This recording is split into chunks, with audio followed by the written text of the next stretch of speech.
What in the world, folks? Boy, Big Low Country. I hope everybody out there doing a great tonight for everybody.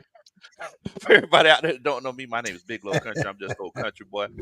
Former football coach that love to sit around talk about sports. And you can see the shenanigans have started already. So I'm going to start to my stage left. Oh, man. Berto, what's going on with you? Yes, sir. Hey, man, all is great. Just happy to be a part of this. Look at this platform, man. I love it, man. I love to chop it up with you guys, man. I'm honored and blessed to be here with you guys this evening. So thank you again for inviting me. Smitty, what's going on with you, Bo? Damn, Smitty. Hey, let me catch that. Hey, what's going on, man? Thank you. God damn, making me feel like Mariota over here or something like that. Throwing the ball. You could have passed the thing, though, man. I'm just saying. Hey, y'all know what time it is, man. Time to get foolish in this thing, man. When we get together, y'all already know it's gonna be laughs and more laughs while we bring y'all this great content. My drunk mock draft 2.0, as my boy Big Low said. Wait, what?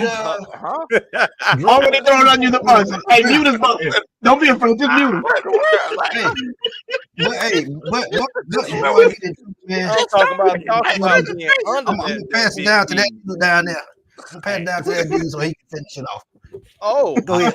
Hi, boys and girls. How are you today? This is your Uncle Steve. I'm back.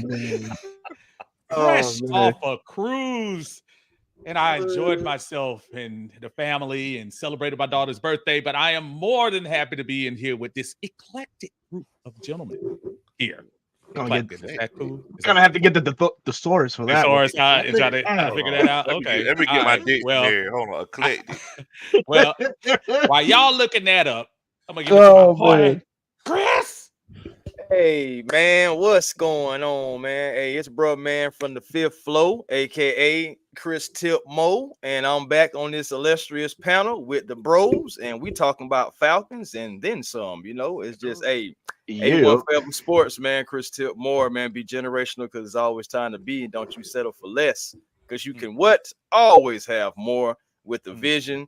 And I'm gonna have to be the designated driver on this here mock draft, and it's all good, you know. It's all good, you know. I don't. I get pretty foolish when I get drunk, though. So y'all just very prepare for anything. Yeah. That's all I'm saying. I'm showing my age, but do you know who Chris is now? Chris is the Nipsey Russell, not Nipsey. That Nipsey Russell. Remember Nipsey Russell used to do all the little poetic stuff and all of that stuff. That's what I'm gonna start calling him, Nipsey. but don't shoot him. Oh man, I promise I don't want no shit. I got too much I gotta do out here. Man, well, before we don't even started, pull the gun. Don't even pull it. No, don't. Yeah, we don't want that. We don't want that. Leave it at home. Before we get started, I do want to say that eclectic means deriving ideas, style, or taste from a broad and diverse range of sources. Wow, huh? You hit the nail on the head with that one. You fired that one up. You was sitting on that all day with you. I see you. See, Unc took us to class. Class. Oh, he got a sheet of paper. You gonna have a lot of stuff to write tonight. Shout out to everybody that's coming on, show love with us. Look, if you could make sure before we get started, Berto, please do not get naked during this episode. That's all I got to say. Lord, man, Michael Penix on that goddamn board. It's gonna happen. I see alert. He in the room. He said, "I'm coming, not the shirt." Over there, listening to Future and Drake. No. Y'all all of a sudden got amnesia. I was the only A on the panel. Hey, my y'all noticed. I mean, did you have the A on the panel? That's what I meant. That last mock draft did. Hey, I better watch him though. He might get naked. He got that strip club light in the background. So hey man, look, man, that just rise up. Oh Lord, man, y'all ain't right. On the main stage, it's no. On the silver stage, got a half for the stat. Little 95. Brother, I make it rain. I make it. Uh-oh. Oh man. Over there listening Wow, to y'all that, acting a that fool T-Pain, already, if you man. got money, and you know. Damn. Oh Right, man, man. Look, Oh, if, we if all y'all didn't get could, along. if y'all could make sure that y'all give all of these fine gentlemen this a collective panel. Make sure that y'all give them a good follow, subscribe. You know, if you're watching on their channel, hit that like button. We would definitely and greatly appreciate it. If you're watching from, if you're watching on my channel, please put a what in the world bowl in the chat. If you're watching on Uncle Steve's channel, make sure that you say that Big Low is a better singer. So tonight we're doing we're going back doing another mock Here draft. we go. So I don't know if anybody heard that they were talking about Michael Penix. If you didn't get a chance to watch the first mock draft, YouTube they gave me a call and they kind of chewed my ear off because Berto got naked on the screen for Michael Penix. So after I talked with We gotta Google thank and Future. everything. After I talked to Google Oh, and everything, they finally let me come back on. And so I mean, here we are. So before we start this draft, guys, I talked to Chris yesterday. I talked to Mr. Chris Tipmore, and it was one of the more enlightening conversations that I had in a very long time. Chris, if you could you kind of give us the synopsis of that conversation, please?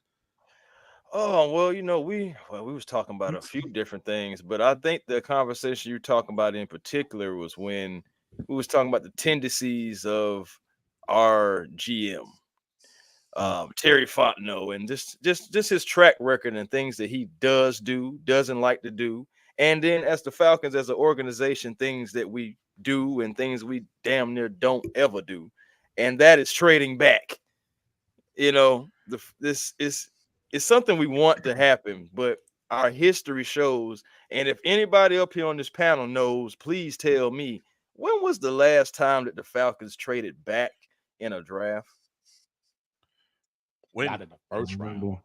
When did the Israelites come out of Egypt? Like what you saying with You that? did. Probably right around man. that time. My thing. Man. When was King Tut born? I'm just saying. Wow. I mean, so in the first, like Uncle Steve said, like like I know we done it like in the second and third rounds, right? Right. We Here talking about recently. completely first round here. But first round, if anybody in the chat knows, please enlighten us because I would love to know I because can't we think done of traded up twice, but trading back, I can't remember. Not trading back. That's what I'm saying. It's something that we don't do as a franchise. And then just far as Terry goes, he hasn't done that. It really surprised me if he trades back seriously and not take that best player available. That's what's been there, the best player available. A lot of people don't like it, but we got to keep drumming it because we don't want y'all all mad and upset throwing your TV when a possibility of Roma Doomsday being drafted at 8. Folk gonna be mad, but it's a possibility. I'm just saying, if Marvin Harrison or Malik Neighbors is at 8, I'm just saying, best player available is not Dallas Turner if those guys are still on. And he said we wide open, so we can move up or down. So listen, we hear that every year. We hear that every year that we wide open for business and nothing ever, nothing ever happens, man. But look, I'm sorry. I'm sorry. Go ahead. No, 2019 was that considered trading back? Well, so we traded back into the first round to select Caleb McGarry with the Rams. Yeah, we came into the first round. We came up. We traded up. We came back up. We traded back up first. Okay. Yeah. So that's what I'm saying, bro. We don't normally trade back. Shocker. What it do? But I mean, Chris, it's like you mentioned that. It's like because you also mentioned that whole situation about the wide receivers. So basically, you're saying if let's say Mr. Doomsday is on the board, or let's say Malik Neighbors is on the board. So you're saying that Terry Fontenot and Raheem Morris are going to be singing SZA? It's But it's a whenever possibility. you said, I just can't snooze and miss the moment. I'm You just are saying, so bro, it's a real Oh right. man. I possibility. can't I'm not saying it's going lose. to happen. I'm not Uh-oh. saying I know exactly what the Falcons are going to do. None of us do. And they're making sure of that, by the way. But at the same time, guys, we just can't be surprised. I'm just trying to what let y'all down slowly, just in case an edge rusher ain't some being picked at 8. I'm just saying it's a possibility of it. It can really happen, and I just And don't want with a win everybody now team, you have with to a keep win building now it team. towards the future and keep this winning roster attached. So There if you you can get go. another first or second round pick or in 2025, trade back to get that pick. And All the right. only thing about it too, guys, remember that this is a cornerback, wide receiver, and offensive line heavy draft. Three Yes. main needs. Yeah, Yes. 3 main So, needs. Uncle Steve, I'm gonna ask you the same question that Chris asked me yesterday. Is Drake London a number 1 wide receiver? There we go. Absolutely not. And I'm answering that question real quick. I'm going to go back. I wouldn't be so pessimistic about Terry being Terry. Remember, they've always talked about this collaborative effort. Well, one half of the collaborative effort is not there anymore. And we don't know what Raheem is thinking. Raheem is throwing smoke signals from east, north, west, and south. Did I do that right? And he is going. So he's kind of throwing everything out there in the media, kind of fooling you and stuff like that. But listen, fellas, this isn't going to be the same. Remember, from the story we've heard, I know later Atlanta Bird game, shout out to Tidy, when he had Shout out Tidy. Jeff on there, Tidy. and he was talking about how Arthur Smith pretty much navigated us from not choosing a quarterback in 21. Now you have Raheem Morris. Now you have Raheem who wants to be here longer than Kirk Cousins' contract. So I'm still, and I'm not saying it's going to be a shock, I'm still thinking, don't be blown away in the first round or two, number 1 or number 2, if we end up going that route as a quarterback. But going back to the Drake London thing, Drake London is not a number 1 receiver. He's a nice receiver. He reminds me, and God bless him, so I'm not talking about him. Terrence Mathis was a very solid receiver, but he wasn't Julio. I think Drake London is a nice receiver, and he's solid, but it wouldn't bother me to get somebody probably coming out maybe more talented. As far as Drake, I think Neighbors, I don't know about Nduze. He kind of seems like he has Drake vibes to me, but I think Neighbors or Harrison, I know that's a dream, but either one of those two guys are definitely an upgrade. But I don't think Drake is a number 1 receiver. So, is there anybody on the panel who feels like Drake is a number 1 wide receiver? SMITTY's mic spoke up. I'm just adjusting my microphone over here. Oh man. Well, I mean, what do we consider? Let's talk about this right quick, because now we have Zach Robinson leading the offense, right? We saw what Puka Nacua did with the Rams. Now, is Puka Nacua a number 1 wide receiver? He put up number 1 wide receiver numbers last year, sure, because with every opportunity, next man up situation. Cooper Kupp goes down, Nacua comes out of nowhere, right? If you find a good compliment to Drake in this draft, and I'm going to just say this right quick, I will be pissed the hell off if we draft Malik Neighbors, Rome Duze, or whatever. If anything, you entice a team to come up and get one of those guys. If BPA and they're there, you would want somebody to make a leapfrog, somebody to get Froggy and offer her something for that 8th pick. Wide receiver, we should not go in the first round. It's not bringing us, it's not solidifying a position of need. So the positions of needs are the corner, edge, offensive tackle position. That's what we should be focusing on. I know Terry throws the smoke and mirrors and all that great stuff, BPA, and that can be argued, because go back to 2021 when Kyle Pitts came out. Was he BPA at that time? No. There's arguments there. Drake London, when he came out in 2022, was he BPA? No. There was Garrett Wilson or Chris Olave. We could have went either war right there. Yeah.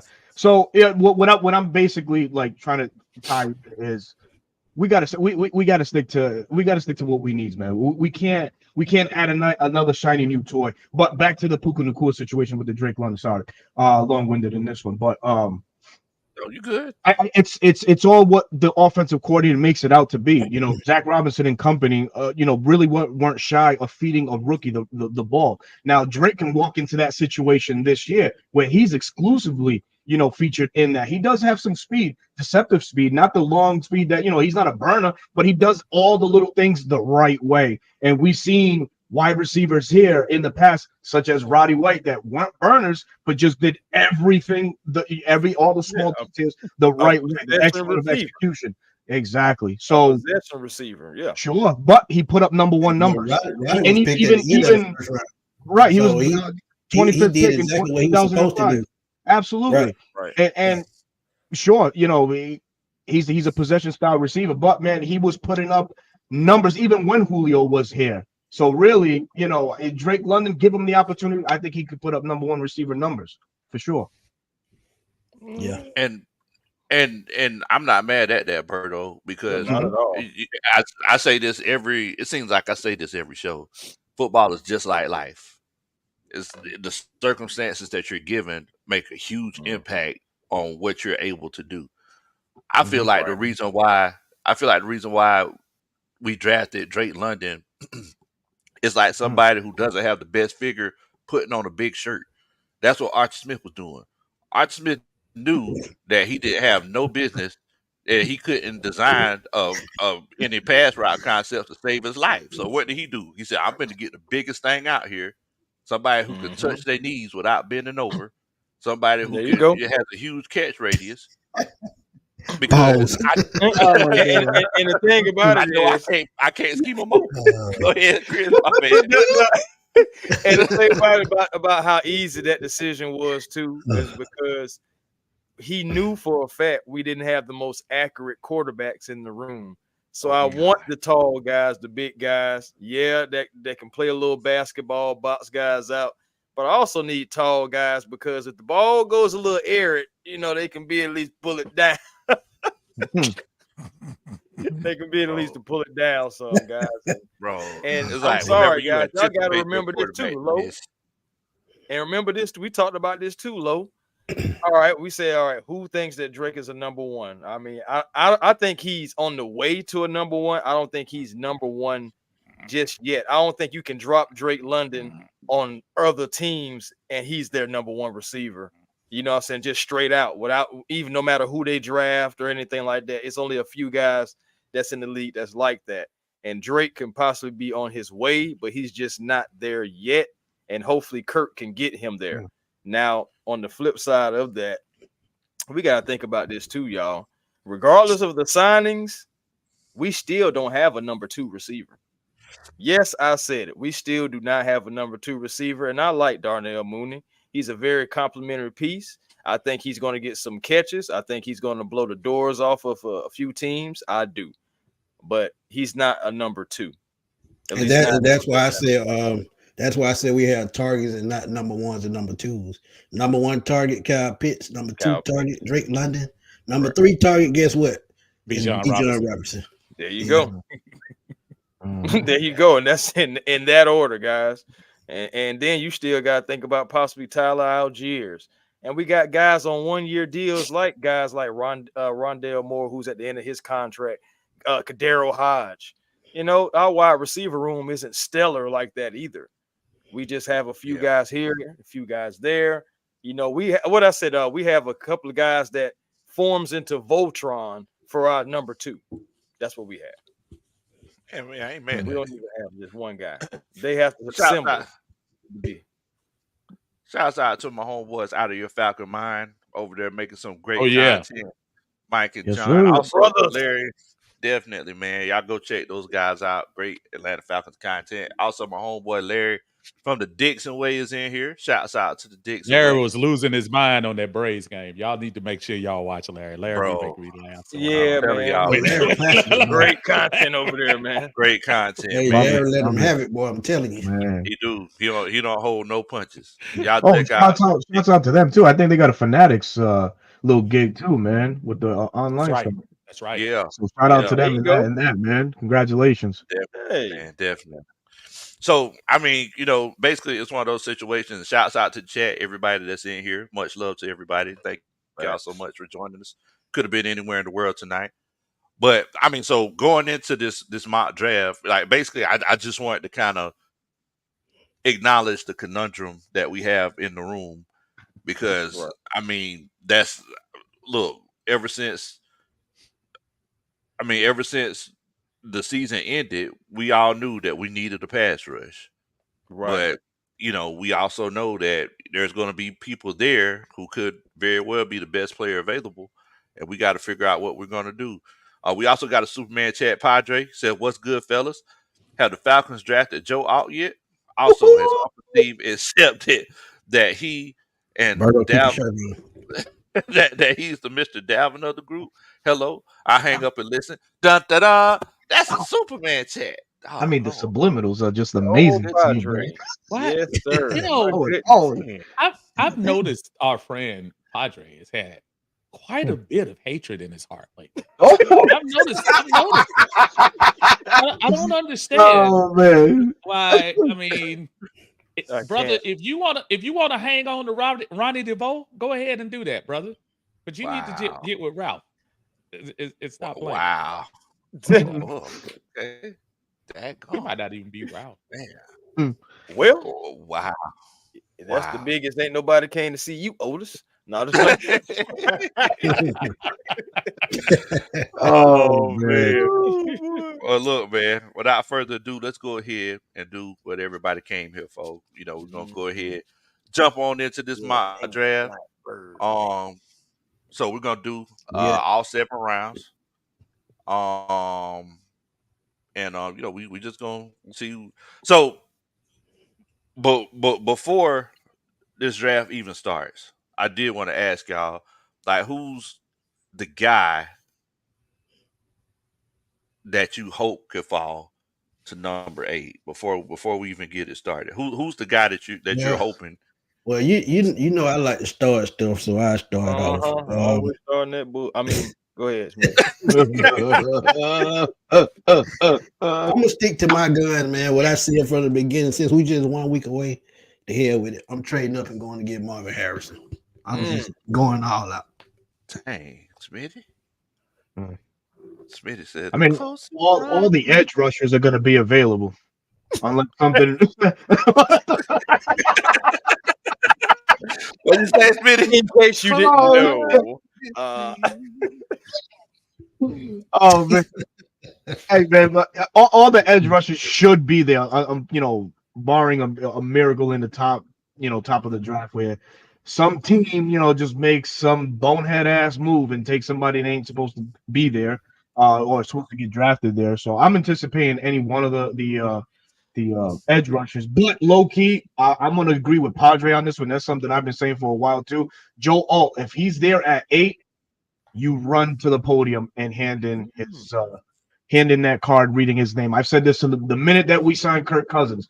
You got to protect that investment now. And this Falcons line, sure, it's been great. It's been great. But now we're going back a little bit now. Now we're asking these guys to hold their blocks a little bit longer. And yeah, I'm and glad you Jake brought that up Matthews though, because and Jake Matthews and Caleb McGarry. Although Jake Matthews is still the Iron Man of the group, has declined. And Caleb McGarry, we all know what the hell Caleb McGarry can do. He can't block anything. right. I'm glad you brought that up because if I'm Chicago, I'd be looking at Joe Alt too. I'd trade number 9 and go back up. Probably trade the first next year. Because you got to protect that investment they finna make. So Falcons, Bears, they in the same boat. Man, when it comes to, I mean, look, it's one of the. I mean, I would seriously consider Joe Alt because when it comes to pass blocking, Caleb McGarry couldn't block a collect call. sheesh. He couldn't. He couldn't block the lead call, y'all. Oh, So are we gonna put that 36-year-old quarterback back there? That man injects molasses into his feet every game. That's what I'm saying, man. That's what I'm saying. Hey, I So just it's want to like, know. I just want to know. He let me use the breeze card because Marta is smarter, y'all. Marta. What about you? Is there anybody that it would be the perfect situation that you saw fall to number 8? In 2021, I remember Michael Parsons at the very beginning of the year. Everybody was saying Michael Parsons would be in the top 5, blah blah blah, and he ended up getting picked number 11 by Dallas. I don't want anybody to. It's so interesting that Dallas Turner's light has been dimmed a little bit. Let me tell you something. We haven't had a Dallas Turner motor on this team in years. I'm not trying to tell you he's the next guy, but he's better than anything we have on the team right now, in my opinion, as far as a pass rush with a young motor. So I would still stick to my guns, man. If Dallas Turner is there, I don't understand. I think he could turn out to be. I'm not saying he'd be Michael Parsons, but he could be somebody that could light a fire into our pass rush. Yeah. And he's a natural 3-4 outside linebacker, so it's a perfect fit. Okay. Yeah. Can't be mad at that, man. I mean, I want some pass rush, man. We ain't had nobody since John Abraham. What's that? 07, 08? No, that's 2012. Yeah, I'm saying when we first acquired them, wasn't it like 06? Yeah, okay. Yeah, so I'm a little off, but yeah, that's what I'm saying though. We haven't had nobody like that since then. That's too long, y'all. That's too long. Honestly, man, you said that falls to 8, so right. I'm guessing I'm gonna go with Dallas Turner's too as far as falling to 8, because anything else you can just trade back and go get Latu or Quinyon Mitchell or whatever, somewhere in that area if you wanted to. But to be honest, fellas, I think the Falcons will have to come out this drive with 2 edge rushers. Because you think about D'Angelo Malone, who hasn't really done anything. On the Ebiketie looked like he's turned the corner. We lost Bud Dupree and Calais Campbell. So I mean, 2 edge rushers this draft. I mean, it has to be a go. Yeah, seriously, we're gonna have to go get maybe 2 or 3, man. To be honest with you, even if we get somebody that's undrafted and just want to bring him in and see what he got, we may have to do something like that, because like you said, Malone, I really want to see Malone because we're going back to 3-4. So that's the player that I'm really kind of eyeing the most, because we drafted him for this particular scheme, and he's got speed. Then we also got to think about Troy Anderson. I would really like to put him at the edge as well. So we got options, man. It's options that we can do. That's what makes it so fun. We actually got options, y'all. We can talk about a few things that we actually can do. Gotta love it. So we went ahead, started it. Of course, Caleb Williams, he goes first. They got Jaden Daniels going second to Washington. Drake May went to the Patriots. Marvin Harrison went to the Cardinals. Adunze went to the Chargers. Malik Neighbors to the Giants. I could definitely see that. I can see that. Joe Alt went to the Titans. And that's perfect spot. They ain't got nobody on that whole line. Yeah, perfect spot. So moving forward, Atlanta Falcons. Damn, still thinking about the Hawks. Shout out to the Hawks, man. We got to play in about an hour. Shouts out to the Hawks, man. So I mean, with that being said, the top 3 wide receivers, the top 3 quarterbacks are off the board. And the top offensive lineman, the number 1 at least. And the top offensive lineman's off the board. What do you so this has been like the biggest debate that I've saw, because some people, they're saying Dallas Turner, and some people are saying Jared Verse. And some people are saying no love, man. He's so underrated. He's growing on me, man. He's so well-rounded. He's good as a pass rusher and a run stopper, man. The only thing that hinders him is dropping into coverage, which in Raheem's scheme, you're going to be asked to drop into coverage. But having Lorenzo Carter, who knows? You know, if he sticks around, that could be his situational role, his primary role on that. But you know, I wouldn't be mad at Jared Verse either, man. Yeah, I like Jared Verse as well. And I remember it was something that Lowe said about Jared Verse about his motor, about how no one, what you said, Lowe, no one, as far as like the colleges you went to, visited, no one is working as hard as those Florida State guys, you know what I'm saying, down there from what you're seeing. Oh, it is crazy. Like we in spring practice. I don't know if y'all have seen the clips where Coach Norvell is sprinting the team to start practice off. I don't know if y'all saw it, but bro, he has that practice. He has that practice going the whole time. First of all, they had the longest practice because I was ready to go. I ain't gonna lie, I was ready to go. And those guys were running all day long. He actually put my little cousin on the field because he was like, "Look, if you're going to be here, you need to be in it. You don't need to be on the sideline." Yeah, so I like that. Anytime they got artificial turf away from the indoor practice facility, because Coach Norvell taught them, anytime you're on the field or on turf, you better be running. You don't walk anywhere.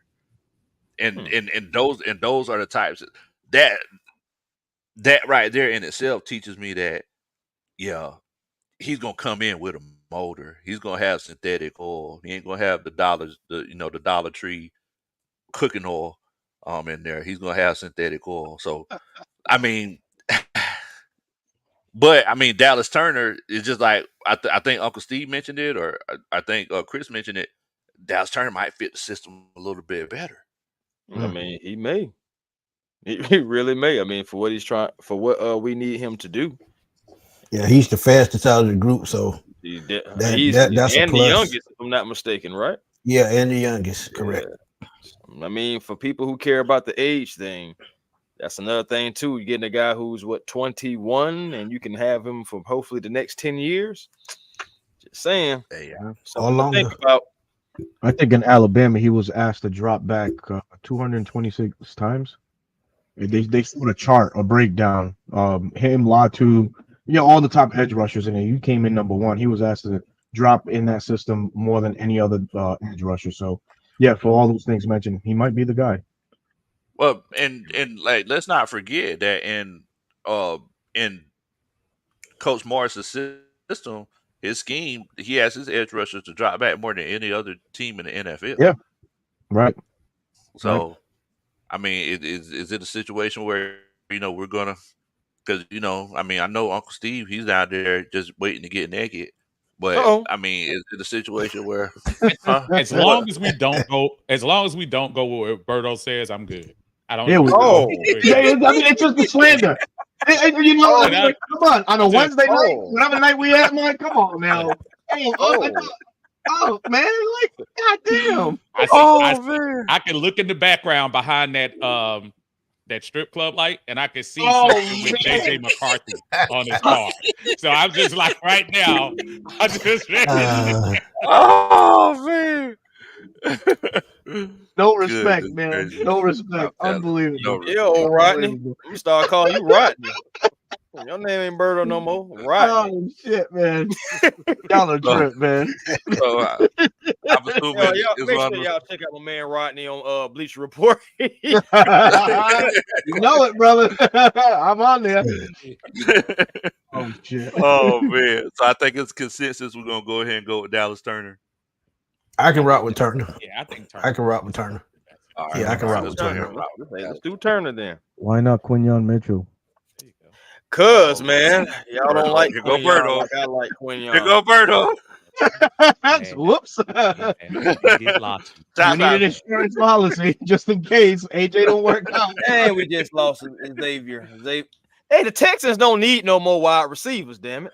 Wow. Yes, they do. I like it. Wow. No, they don't. Yeah, wow. Can we go back? Can we go back in that and pull back a little bit low so we can see who we got? Yeah, of course. Rachel gone. Can y'all see Oh, it? Lad McConkey Lad's in the gone. first round. Wow, in the first round? Hey, Wow. It could happen. it can definitely happen. He's It good. could happen. Oh, Thomas is gone.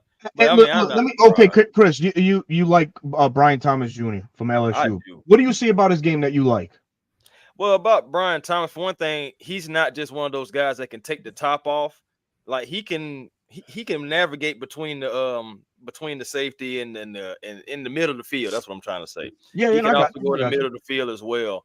But this guy, I feel like that his big. route tree isn't all the way there, but the potential Bingo. and the upside, my goodness, man, this guy can really like blow the doors off, man. And with Kirk Cousins and a Brian Thomas, you definitely will have a number 2 if you go get Brian Thomas Jr., man. I've been checking out his tape.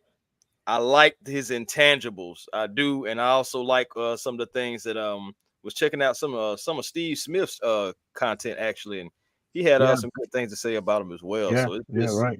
He's still How old relevant school? receiver. We talk He's about still old relevant. school receivers. He reminds me of Herman Moore a little bit. He played in Detroit back in the day. And Herman Moore could ball. He was just in Detroit. Man, the only thing I've seen from Brian Thomas's game, he's just a vertical threat, a long, lanky guy with speed. I don't see really nothing else, special. Maybe I just didn't do enough digging into his tape, but that's just what's available right now. That's what I've seen. I mean, I don't know. Maybe with time he could mature into blossom into a complete. Well, that's why I mentioned about his route tree though. I said he doesn't have the biggest route tree, but he has upside. I see some things there that with the right quarterback, right coordinator, everything has things have to be right for every player. But with the right team, I'm trying to tell you, he can take the top off, and he can possibly get some possession catches as well. But I understand exactly what you feel because most of his highlights is him going down the field. But that's why I say I like his route tree must not be all the way there. He needs to get better at his route running. But I like the upside. He doesn't have to come in and be the number 1. He can come and work his way into the number 2 position over time. But I like the upside as far as where him goes. Right. Man. So JJ McCarthy went to the Vikings. And I think that's gonna happen. Either way it go, that's gonna happen. And then one thing that I noticed about this mock draft, guys, is like y'all see all the wide receivers that came off the board. It's a run on. It's deep, y'all. It's deep. You know what I'm saying? Dang, Mitchell. AD. I like AD too, man. I know he can't be no Falcon, but AD Mitchell, boy, if we could get AD Mitchell next to Drake London, good luck. Good Google it. That thing is juicy. Man, Kool-Aid McKinnister, the pick 27. God, Lord. Troy Franklin, that's a reach. Damn, Troy Franklin was definitely a reach. Yeah, now, that's a guy that needs to work on his route tree, if you ask me. Shouts out to A-Time for Life. Thank you so much for that donation. That's that dun-da-da. That's a Superman chat. Much love to you, fam. Hey, Unc, you need to crank that soundboard up. Right. Oh, my bad. My Nah, he over there just lounging. No. I'm trying to. Uncle over there thinking, y'all. I'm literally studying the board. I'm trying to see what we got. I would have defended you. Bullard is gone. You've been real nasty this evening, Unc. You've been a bully this evening, Unc. JJ McCarthy. Oh, the stripper pole, man. Those are everything we need. Oh, don't try to act now, man. Hey, man, what the cornerbacks looking like, though? Give me TJ Tampa. I think he's gone. Nah, he's still on the board. He's still on the board. Is Michael Penix on the board? Oh, there you go. God, here we go. Don't start that shit. Hey, you can say what you want. Is he on the board? He should go be to on the quarterback, low. He should be on the board. I didn't see his name.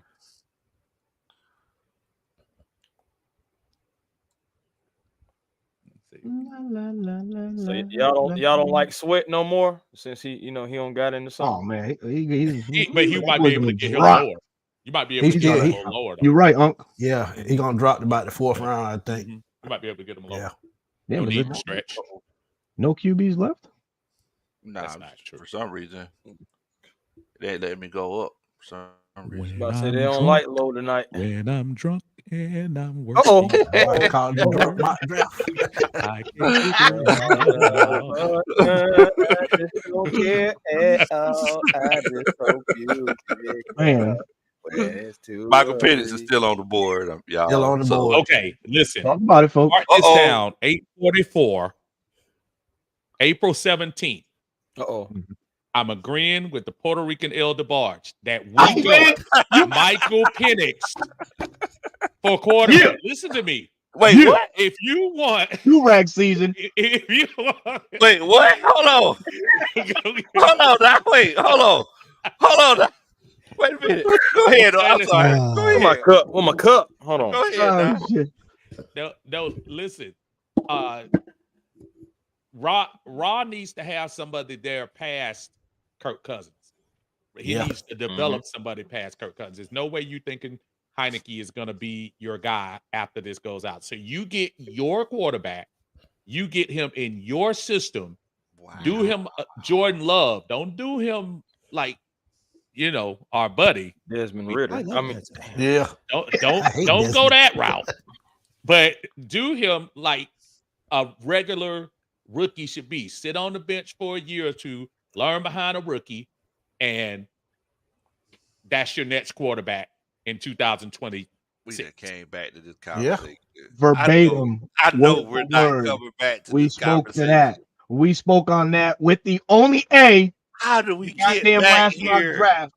It's future. Got to look into the future, man. Got to think future. Like Uncle said, man. This guy and people like he. But not to bust y'all bubble.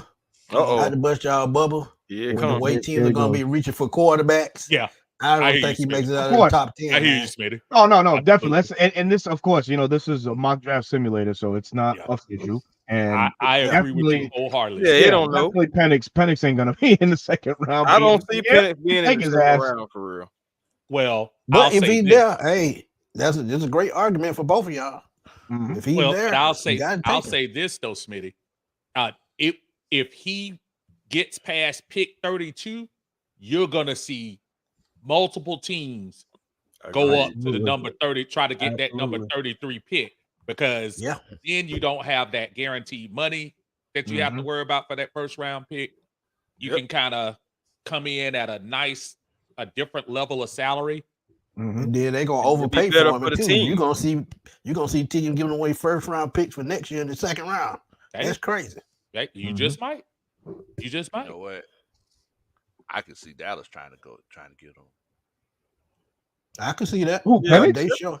They're not buying into Dak. I'm telling you. They do not believe. But you got to remember, Trey Lance is over there. They do not believe. We don't know what he can do. Come on, Berto. Just Trey Lance. They do not believe in Berto and Dallas. How you say that with a straight face? Hey, look, man. How you say that with a straight face, Berto? I'm just saying, man. You don't know. You just. You said it like you said it so confidently as well. Shout out to Willie Top. He said, I appreciate exactly what I'm talking about. That's right. That's what we try to prevent, man. If you could. Got it. Forever Atlanta. Hey. That's what we see. What you doing? Shoulder roll? What's going on? Is he trying to pop it back?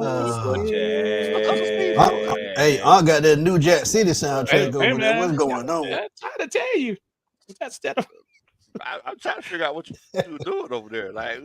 Well, listen, I've been inspired. Berto turns if he turns that light on a little brighter, and I can just Oh my God! Oh Lord, I'm broke. Ain't no dollars up in this one. Oh man, tax season done came and went. They went to WrestleMania.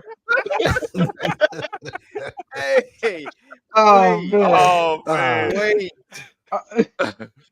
Shouts out to my homeboy Scurry. Said, "What's up, little bro?" He said, "This your boy Scurry. Fly Eagles, fly. Much love to you, both. We definitely appreciate that. That's that dun da da. That's a Superman chat. Much love to my boy Scurry. Eagles this year, man. Sits out there. Yeah, fly Eagles. Everybody give him no good luck. No Eagles. Man, they're my cousins on the low though. Damn, all them birds. I mean, I know this is your stream, but god damn. Wish the Eagles shout out. Man, hey, Oh, hey, man, this- who in the oh, heck we taking at hospitality. 43 though? Who are we taking at 43? I can go. Don't you rush the tribal chief. Don't you rush the tribal chief. Lo, take your time. Since I'm the tribal chief. I'm glad Cody finished his story then. Here we Yeah, go. dang. You're gonna get C double going in a few minutes. Hey, and if I it just put in is, that if one. you do, I'ma sick him on you. Is it? Oh, God. Oh, man. But no, man. seriously, man. So I mean, because I was, I thought after the whole fallout from the last show, I thought we were going to go somewhere different, but Uncle Steve just Well, kind of I could go somewhere different, but I agree with what they saying. Too. I can agree with what they saying, but I can go somewhere different. I can go to a position nobody talks about. Long The snapper. kicker. Talk to us, Smitty.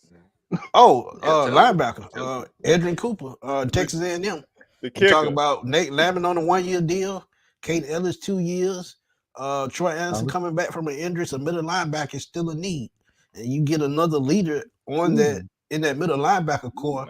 We can talk about moving Kate Ellis and Troy Anderson around while you have Nate Lamont and Edrin Cooper in the middle, and that will help your edge rush problems as well.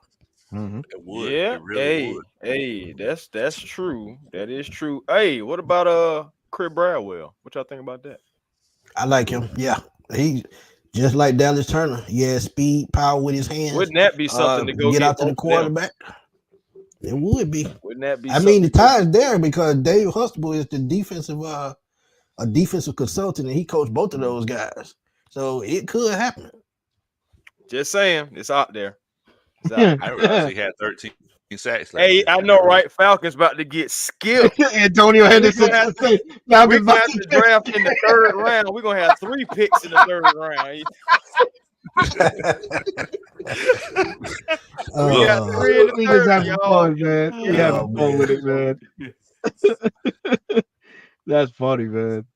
Oh, Darius Robinson, is he still there? Yeah, he's still there. Yeah, he's still there. There's some guys out there, man. You could double up. You could double up, man. Would any Falcon fan be mad if the first 2 picks are strictly edge guys? Is there anybody in the chat that just saying, hey, look, I'm not with that? I ain't mad at it, but I also know that I'm not mad. I know we can get players later on, but I wouldn't be mad if it happened. I wouldn't. Go ahead. No, I was saying the same thing. I wouldn't be mad about 2 edge rushers, but one thing we haven't put into this equation is Jimmy Lake. Now, remember the jump that the defense made? It was based aside of Jesse Bates, which is a huge move, and Calais. Really, it was pretty much kind of the same defense a little bit. I guess we had Caleb too, but you had relatively the same pieces in there, especially when you start talking about in the front 7. So maybe Jimmy Lake can light a fire in the guys we have now. I'm not trying to say don't go get some nice young players, but let's also remember how this guy's going to scheme things up. I think this 3-4 might open some stuff up with some speed. One thing I heard him talk about, speed. Did we have a lot of speed on this team last year? No, because Ryan Nielsen like the bigger guys, so that slowed you up just a bit. So he was more focused on stopping the run than really getting out through the quarterback. And if you remember the introductory press conference with Jimmy Lake, one of the things he talked about is he wants speed on there. So and one of his guys they is want still the on the old board. AJ Terrell back, as we all do. Right. One of his guys is still on the board, Braylon Trice. Y'all keep that name in mind. Man, I love Braylon Trice. Yeah, I love familiarity, people. Familiarity. Yeah. So let's get back to our future quarterback. So let's go back. Let's get our mind. Let's USA. And let's keep your shirt on. Let's think about PG getting that guy. It's not 9 o'clock yet. For the next dude, you got Kirk Cousins. Not only does he need to play, he getting paid to mentor too. So get him in here. Let Penix learn behind him. Or look, it's either going to be Penix now or Spencer in the 4th or 5th. One of the two. Yep. So one of the two. Why not get Jordan Travis has been cleared? 6 or 7. I like Rattler better because people forget, man. Spencer Rattler. People were saying he was going to be a number 1 pick if he had not ran into that problem at Oklahoma. When Caleb Williams took his job, they were talking about him being a number 1 pick. So he still has that same skill set. Mm-hmm. So yeah. So just don't take Penix. I agree. I take the quarterback. I ain't gonna do Spencer like that. I was gonna say come in and beat Josh Rosen. Wow. Hey Tony, man, I'm just joking. He ain't that bad. Tony said, "Push the goddamn button." Tony said, "Y'all need to stop talking." Antonio, you can't be in the draft room, bro. Only button you need to be hitting the like button. That's what you did, Antonio. You hit like button. I've been working hard all day. I'm chilling with my friends. We enjoyed it, doggone it. Oh man. Well, I mean, I look. I guess we leave it up to a vote. I mean, everybody in favor of taking Michael Penix. Well, that's the end of that right there. We only need to. Goodness gracious. Y'all, man. Y'all just get naked quick. You setting up it's gonna be so funny when we get a beef for that. No, just you a hater. Quick. You a damn hater. Oh man! So Chris Braswell came off the board. And shiny and what Malachi? Why did Texas got another wide receiver? Another one? Damn, they got Leggett and Corley. I told you they went and got Leggett and then they got Corley. Bro, I'm good. Wow, Blake Crum went in the 2nd round. That's a little too high. They might well run the shoot right now. Tampa Bay though. That's probably good for Tampa. Yeah, that's good for Tampa. Darius Robinson went to the Cowboys. Fitz went to the Dolphins, which is actually a good pickup for them. Mm-hmm. Xavier Worthy. Wow. He went to the Steelers to not have the ball thrown. I'm trying to tell you. They really do in the run game. They gonna use Xavier Worthy in the run game. That speed. Oh God. What you talking about? The wide receiver screen, the little stuff on the goal line. That's Xavier Worthy. They're gonna have him throwing screen passes. Remember who? No, they're gonna have him. He's gonna be throwing them to himself. And they're gonna have the offensive.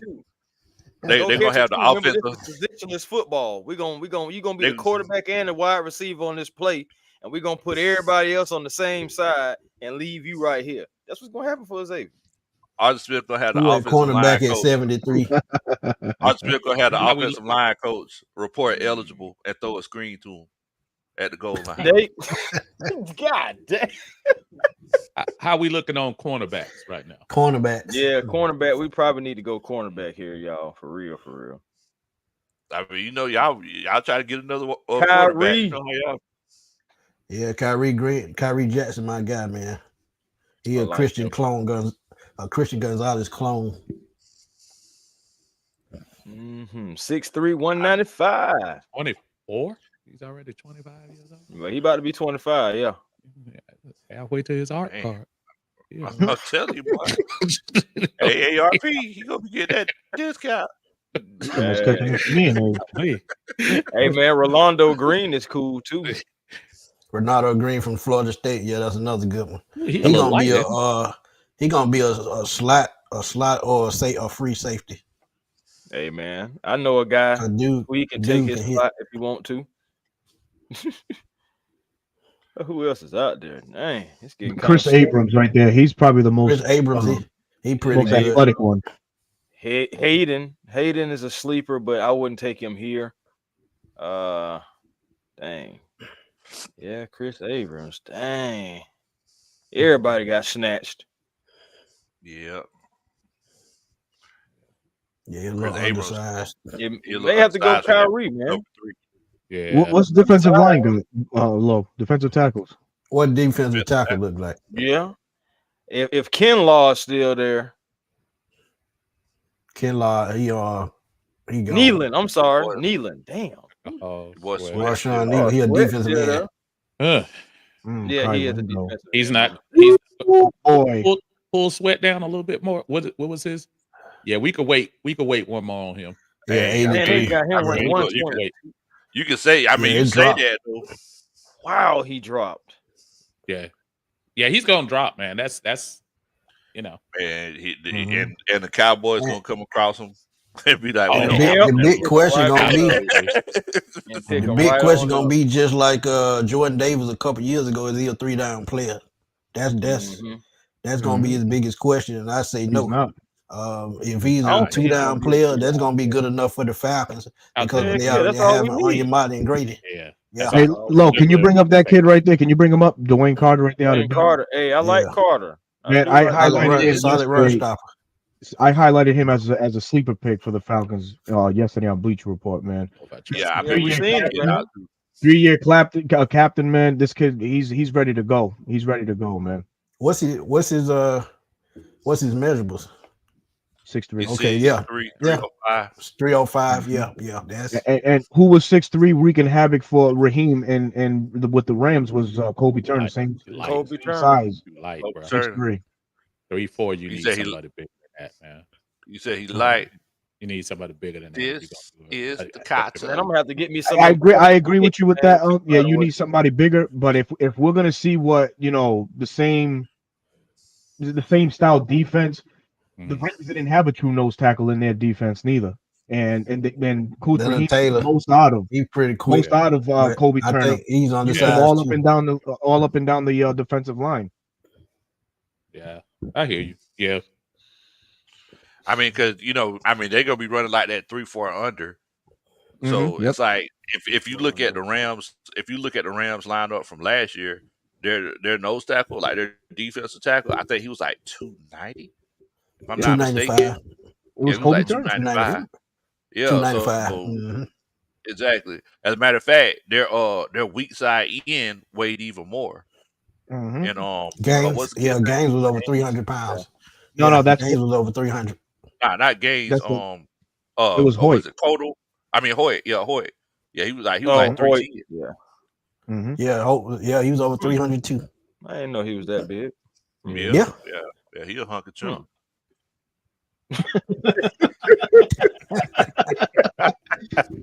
I don't know, man. I got a question mark. I don't know. That just sounds like something you here, just man. catch. Oh, that just sounds like something that did like a certain kind of kid. Michael Hall will be a 3-4 end. I think he'll be a 3-4 end at the next level. But see, the thing about him is his arms ain't long though. That's the No, thing. Yeah, About him. and Exactly. the Falcons do Well, like they said that guys about long gone. Grady Jarrett. So I mean, I just That don't was a believe different that. regime, though, brother. That was a different Yeah, regime. that's true. I think he's getting Brady looked at. was also 5th round too. Yeah, It's that's not true. like they reached. Yeah. It's not like they reached for Grady. Mhm. Michael Hall he has good tape on there, but if you look at his running mate Talik Williams, I think Talik Williams made Michael Hall Jr.'s life a whole lot easier. That's why he was able to shine. But the true D tackle in that bunch is Talik Williams, but he's still in school, so Michael Hall gets all this and gets looked at. You know what that reminds me of, Berto? Go ahead, Lo. Whenever you mention that scenario, you talk about how he made him look. Well, people say he made him look better. That kind of reminds me of Derrick Brown and Harlan Davidson. Yeah, exactly. We're talking about when you can out a man, when you just beat up a man. Oh God. The speech that got him drafted. Yeah. You can just assault another man, and I ain't gonna get locked up for it. Oh, I'm all for that.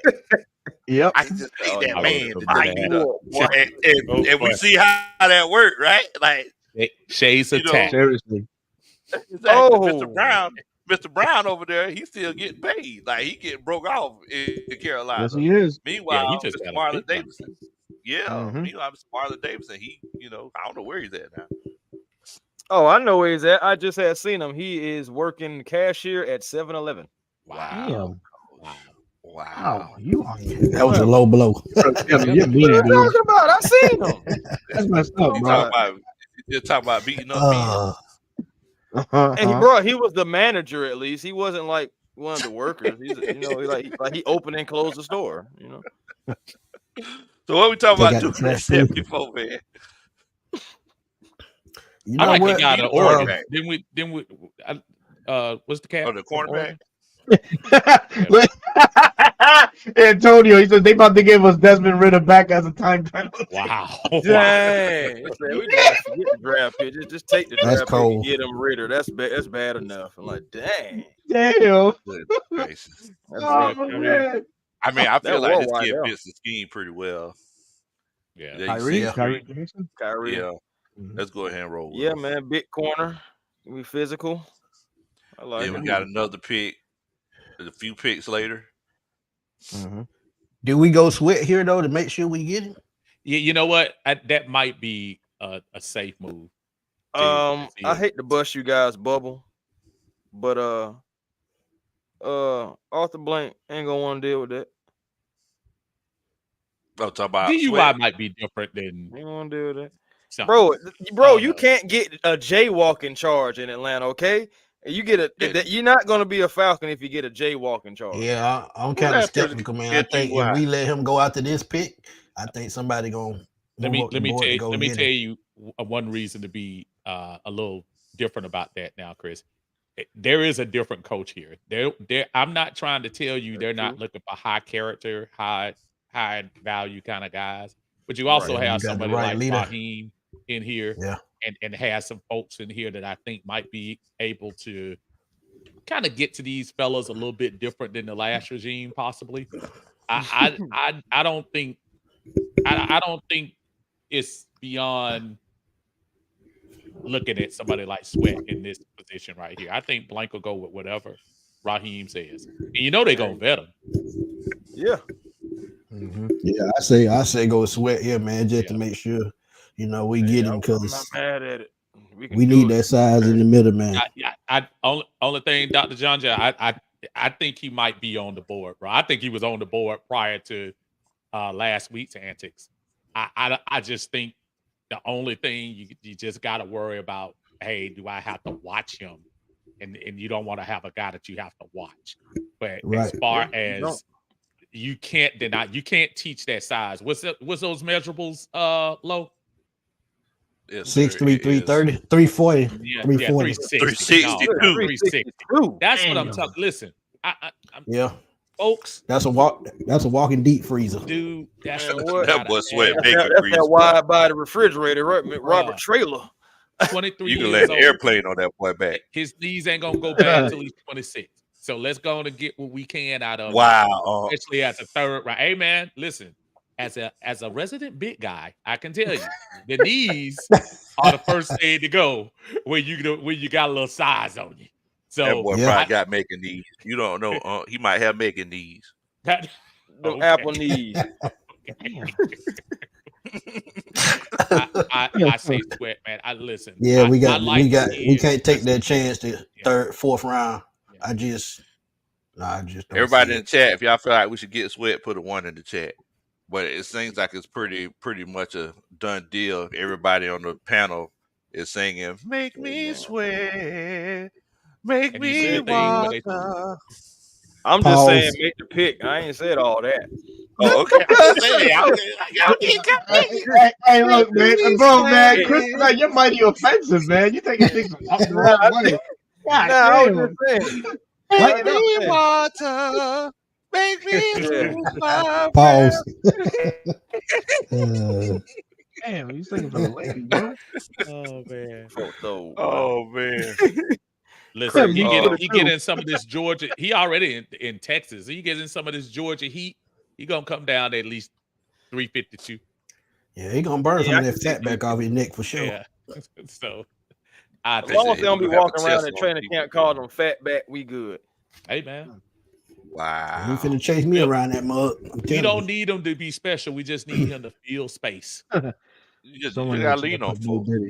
Gotta lean on. That's funny how it's like it's not even pause anymore. It's just no Diddy. That's it. Wow. This man is gonna be forever in history, regardless. And I think it's the wrong way. Wow. Damn, that's crazy. Wow. That. No Diddy. You said wide receiver, Berto? Yeah. See what we got here. Oh, let's look at receiver. That's another Drake That would be London. a good Rice one. is actually pretty good. That's a good one. Yeah. Teammate there too, Taj Ooh, Washington. Luke Luke McCaffrey. McCaffrey gonna be a sleeper, man. Yeah, He gonna be a sleeper. Now, did y'all see that Luke McCaffrey is dating Caitlin Clark? What? No, that's his brother Connor. What? That's his brother. Is that him? Oh, that's the other McCaffrey. Yeah, Connor. Yeah, that's, my that's bad. the other brother, the younger, the younger. Okay, my bad. I knew it was but one hey, of them. but I did see that though. Yeah, I Yeah. was like, oh, look at y'all. Like they've been together for a while too. Man, how about that? Oh, Caitlin Clark. Man, how many kids Ed McCaffrey got? Jesus Christ.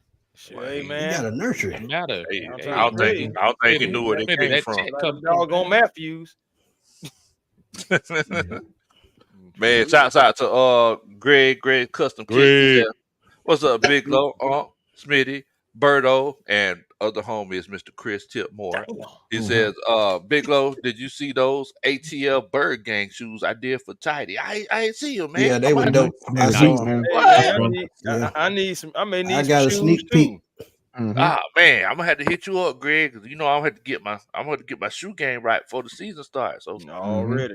And Lo, you saw the shoes. I had those on at those nice, man. Yeah, I had those shoes on he did some shoes for Aunt, boy. Them things were clean. Yes, sir. Yes, they were. Hey, if you don't mind, did we even look at safety at all? I got them, Lo. Let's see. I know it all goes deep. I actually like Brendan Rice with this pick. I know you did. Yeah. Hold on, I know you did. I know you did, dog. Wait a minute, you can't stop there. You can't stop there. You know what? I was gonna go into it, but I didn't want to show off. Oh, okay. you know, Donnell Jones is one of the greatest R&B singers of my generation. So everybody doesn't know this. I love Can you say one hit wonder? One hit wonder. I'm just okay. I was about to say maybe, one hit. About 4 hit. 4 hit. Wow. 4 hit. I like that first. I like that first album though. It's pretty good. Heck yeah. 3:15, girl. What it's gonna be? Shout it out. I forgot all about that. All right, Chris. All about that. Talking since 2, girl. What you gonna do? I'm trying to tell you, man. Hey, Chris, don't encourage him. All I know, Chris. All right, I'm gonna dial it back. Smitty said mute Chris's mic. Smitty said it. Oh, that's what they said. Pass it up. Oh, you regret it, boo. I think Berto, I just think you mad because we're gonna get the first letter of your name for that pick. Wow. I would be happy. Hey, God damn it. I was about to say, yeah, it's They downgrading. Oh, I'm sorry, Mike. I'm sorry. We didn't mean to make you uncomfortable. I'm sorry. They downgrading. Oh man. I had to forget that he even had Al in his name. Let me ask y'all another question. They called him Berto for like a year. Have we looked at a center yet? No, we have not looked at a center. I know Interior. We're getting into. Again, you have a $180 million investment. You better make sure you got the group you want up there and have some depth. You know they re-signed Ryan Nuzell and he played pretty well last year. And Storm. And Storm. Storm a lot better than Caleb McGarry. He did. Pass protection, Quiet as a skip. Yes, he did. Out of this group, Zach Zinter's good and Tanner Bertoli. Yeah, Zinter. Zach Zinter is the pick, and the kid out of Wisconsin too, Tanner. Those are probably the two sleepers. The kid out of Wisconsin, I think he's gonna be solid. All them Wisconsin linemen come out. Man, they just trot out. Yeah, that's not true because Peter Cuns. That's God, we don't even know who that is. Don't even do that. Don't do that. Peter. It was the first name. I think the first name it was failure for me. I don't know. I got to come up with some kind of excuse for that. You remember that draft though? Quite honestly, we didn't care.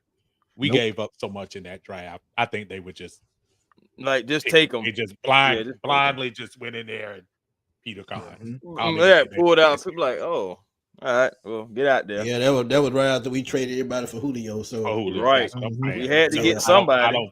I don't think they took that seriously. Yeah, they were just like they already had We took Jalen Mayfield years prior. I remember this is why I like this kid so much because he played different positions. So he played guard and tackle. That's why I liked him so much before. Hunter Norzad. What's his height and weight? Around 6'3". 6'3". Oh, that's solid. It's not bad. That's solid.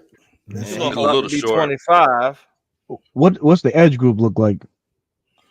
Oh, it should be a Jonah. It should be a Jonah Ellis out there somewhere. Yeah, I got somebody that's probably a little bit better than Jonah Ellis. It's not because it's coming from me, but it's just Christian Boyd. I know you finna go with that. Nope. Oh, Braden Jackson. Nope. Yeah, that's one of my favorite defensive. I didn't know he would still be here. Yeah. Javon Solomon out of Troy. Murphy is still out there. Javon Solomon out of Murphy Troy. got a If high he's still motor. there, he's probably gone. Who was it? Berto? Caden Ellis. Javon brother, Solomon. Ellis. No, he's gone. Solomon Somebody already drafted him. Oh, okay. He's out of Troy, man. 33 sacks. He's only 5'11", but the height to me means nothing. When this John Rondo was 5'11". He a Hall of Fame. 5'11", yeah. You know, James Harrison, another one, Elvis Dumerville. Yeah. Yep. I got you. Mm-hmm. I mean, because you ain't going tight end, is you? Oh no, I ain't going tight end. Offensive tackle.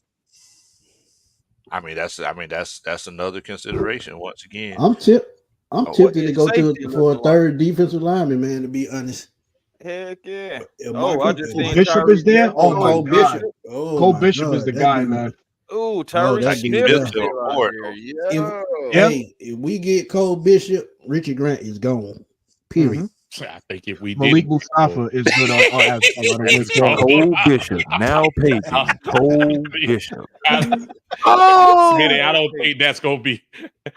He just picking up a check. Do you see how much money we paying Richie this year? How much money? $3 million. Paying him $3 million. $3 million. Let me. That's too much. Verify that right quick. We paying him. Ganja knows something about Malik Mustafa out of Wake Forest. He's saying he's underrated. I agree 100%, man. Right. I can believe that. Definitely. Richie Grant is getting $3.1 million, folks. Yuck. I'll go out there and do exactly what Richie did for a whole lot less. Yeah. So that's my point. I don't think he's gonna be on this squad. Yeah, man. I'm like, no, I'd rather go get me a rookie and pay him less, and I still feel like I came out better. Oh, Malik Mustafa. That Turban kid out of Minnesota, y'all can see him go in the second round. And if they went safety again in the second round and took him, it wouldn't surprise me. Cole Bishop. For me, it's a toss-up between Mustafa and Bishop. Yeah, I like Bishop, man. I ain't gonna lie. I did a short on Bishop and some of his movements. He's all over the place. He really is all over the place. All he needs to do is just once the game really settle down and come to him, I think he's gonna be a really good player. Yeah, he's a hybrid type player. He can play safety, slot corner, or a box linebacker, so he can do it all. Hey, that's what I'm saying. Well, let's go with Bishop then. Cole Bishop it is. That's good. Let's see. I just seen Jackson go off. Seen Wingo's gone. Murphy's gone. Oh, Will Shipley's gone too.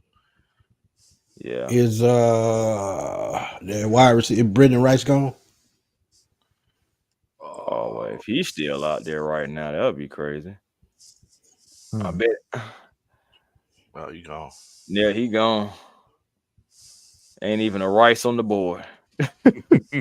Not one grain. Ain't about one grain. That's the underrated one right there. I'll talk about Muhammad. He's another sleeper. That dude is a beast in Colorado. He's a little undersized. 250. He reminded me of that guy Seattle took a couple of years ago, the Mafia kid out of Minnesota. Oh, yeah. And they took him like second round?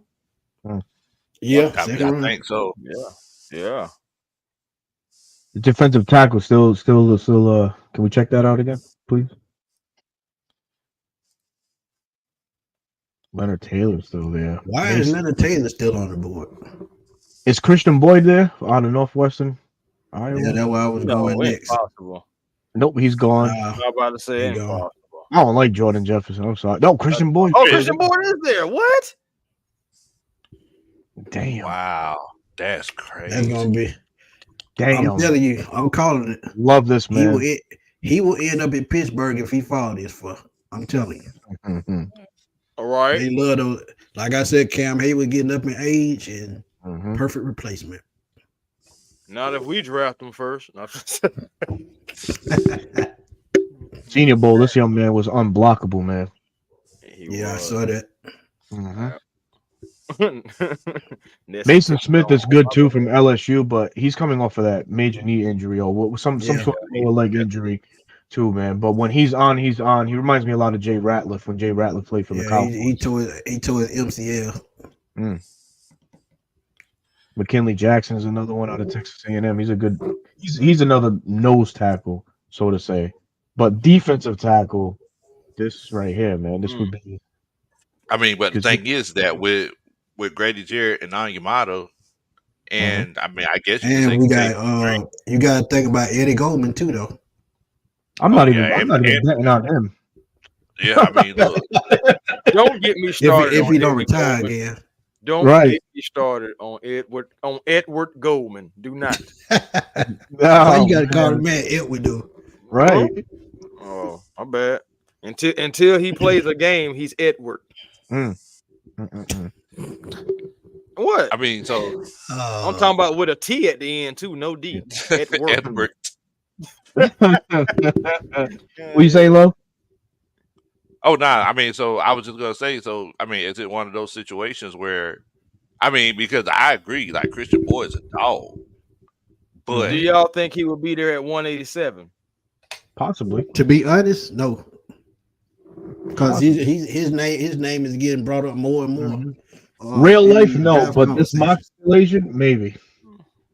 Yeah, I feel what you're saying, Berto. Yeah. Yeah, I don't feel like he's gonna fall much further. I think this is probably the spot. Also, another question that we got to ask is, if Jimmy Lake and Raheem Morris, if they legit talking about getting speed, you think they're gonna have 4 or 5 300+ pounds guys on the roster? No. Yeah, that's why I said Michael Hall to pick before this. Yeah. If he was still on the board, yeah, you got to think him as a 3-4 end. Because like I said, Onyemata and Grady, they getting up in age. So we looking at 2-3 years down the road. Right. Yeah. And Taquan Graham, I don't even know if he's gonna make the roster this year. I don't know. I know Zach Harrison is gonna be better than he was last year. I believe. Right. I'm excited for him, man. Right. Yeah. I'm ready to see it too. What's left for offensive tackle? After you look at who the heck do we even have? Who do we draft? It's like I remember Dallas Turner, and that's it. Yeah, terrible. Oh, Christian Jones, Michael Penix. Who else? Sweat. We got Andre Sweat. We got the cornerback from Oregon. Cole Bishop. Kyrie Jackson. Yeah. Yeah, okay. And Kyrie Jackson. Oh, so we didn't even really take a wide receiver yet, huh? Walter Rouse. And that's crazy because it's like we started off the conversation possibly taking a wide receiver in the first round. We ain't even took one yet. Not even taking one yet. It's like I might have to make a position change. Uh-oh. Damn. I might have to. I'm for it. I'm for it, man. I got you, bro. I got you. I'm you know. Hey, I appreciate it, bro. You see everybody else just laugh. Like, I know. I know. I smiled, and that was hilarious. And you know, no pun to you, Lo, but it's the other two guys with the glasses. All the other three guys with all the good, man. glasses. Don't hate. They don't see the vision. I see down the vision. Right, if you want to just change, you go right ahead. Ain't nobody trying to look into your big brown eyes. They want to see glasses. Don't try to. Don't worry about you, Berto. That strip club like done went to your head. Your private dancer, dancing for money. Oh He man. know the class. boy. Leave my classes alone. Oh man. So I mean, Von Yeah, Foster's Penix there in the too, second. man. Everything. It's all your fault, Chris. You talk too much, man. God damn. It's not my fault. this time Berto, Uncle Steve. Berto, It was everybody Uncle can Steve. close their eyes Uncle and Steve was ears like, and know who Uncle Steve was like, Penix look, guys, let's talk about this. I was like, oh God, here we go. Like, Yeah. look, let's just consider this, y'all. Hey, Before man. Now we ain't got nobody. Now on Oh wide man. receivers.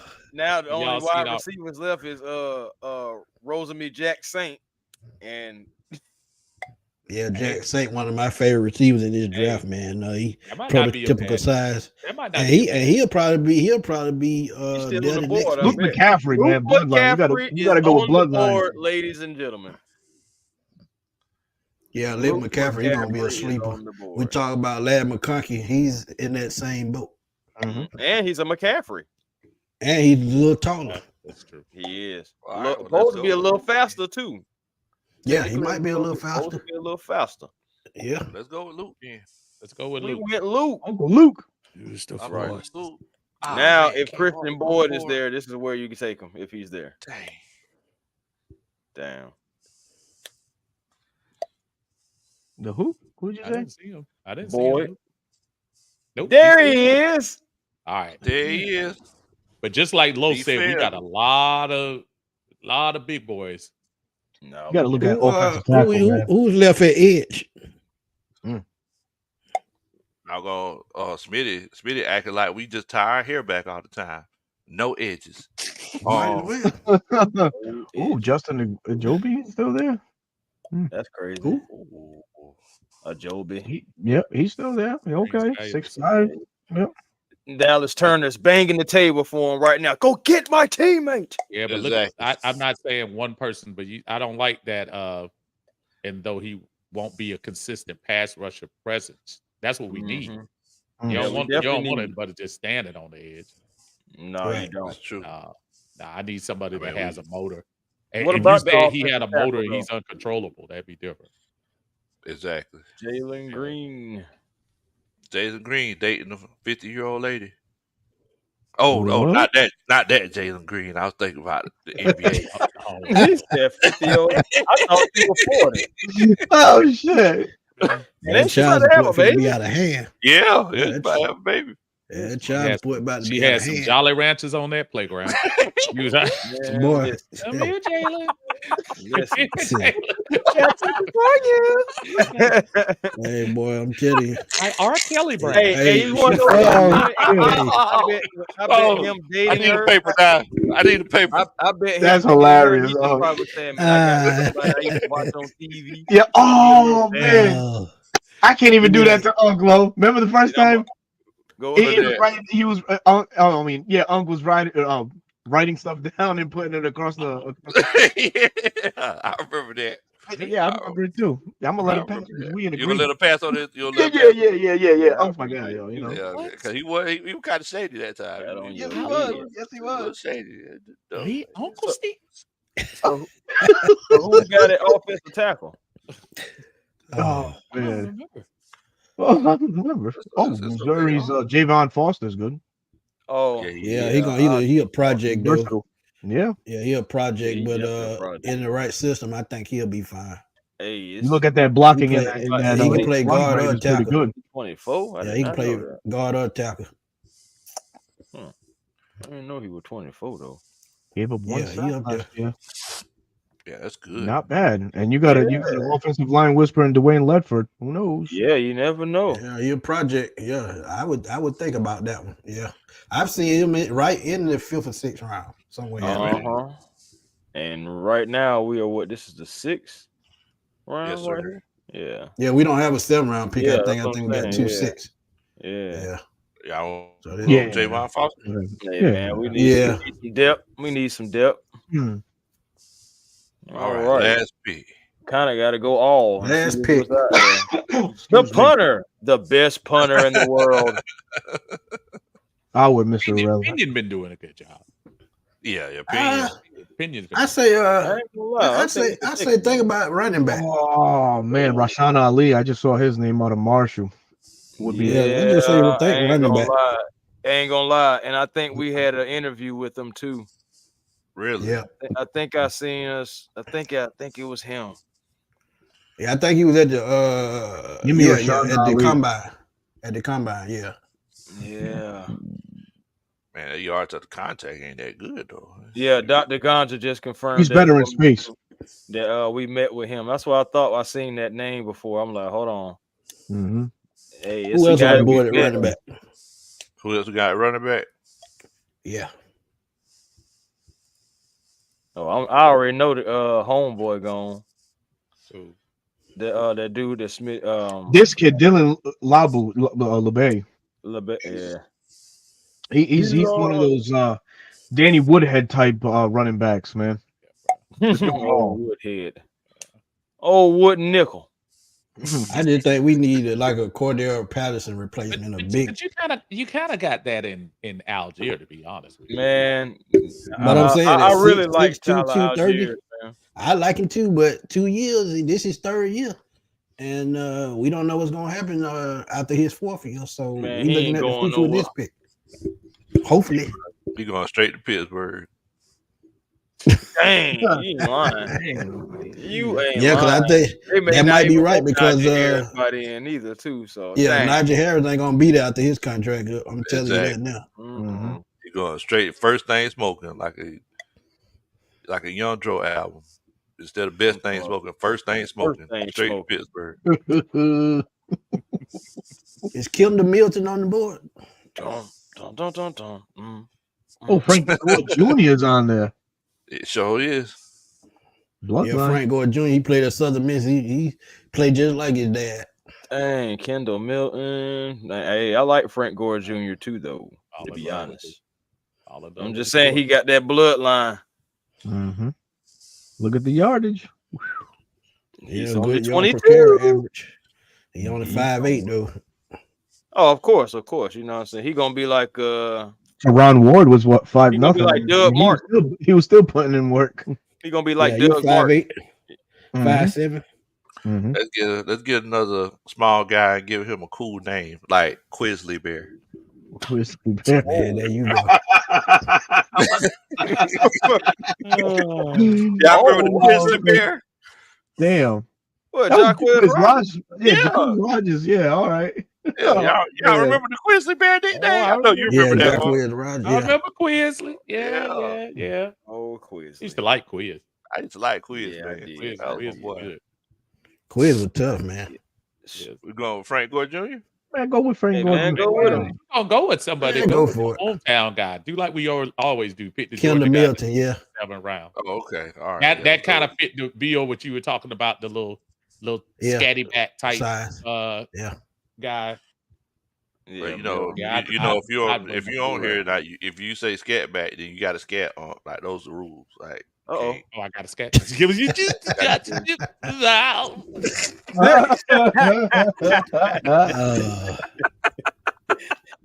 boy. That was close. All right, you've earned 2 awards. We got some awards. We got some awards.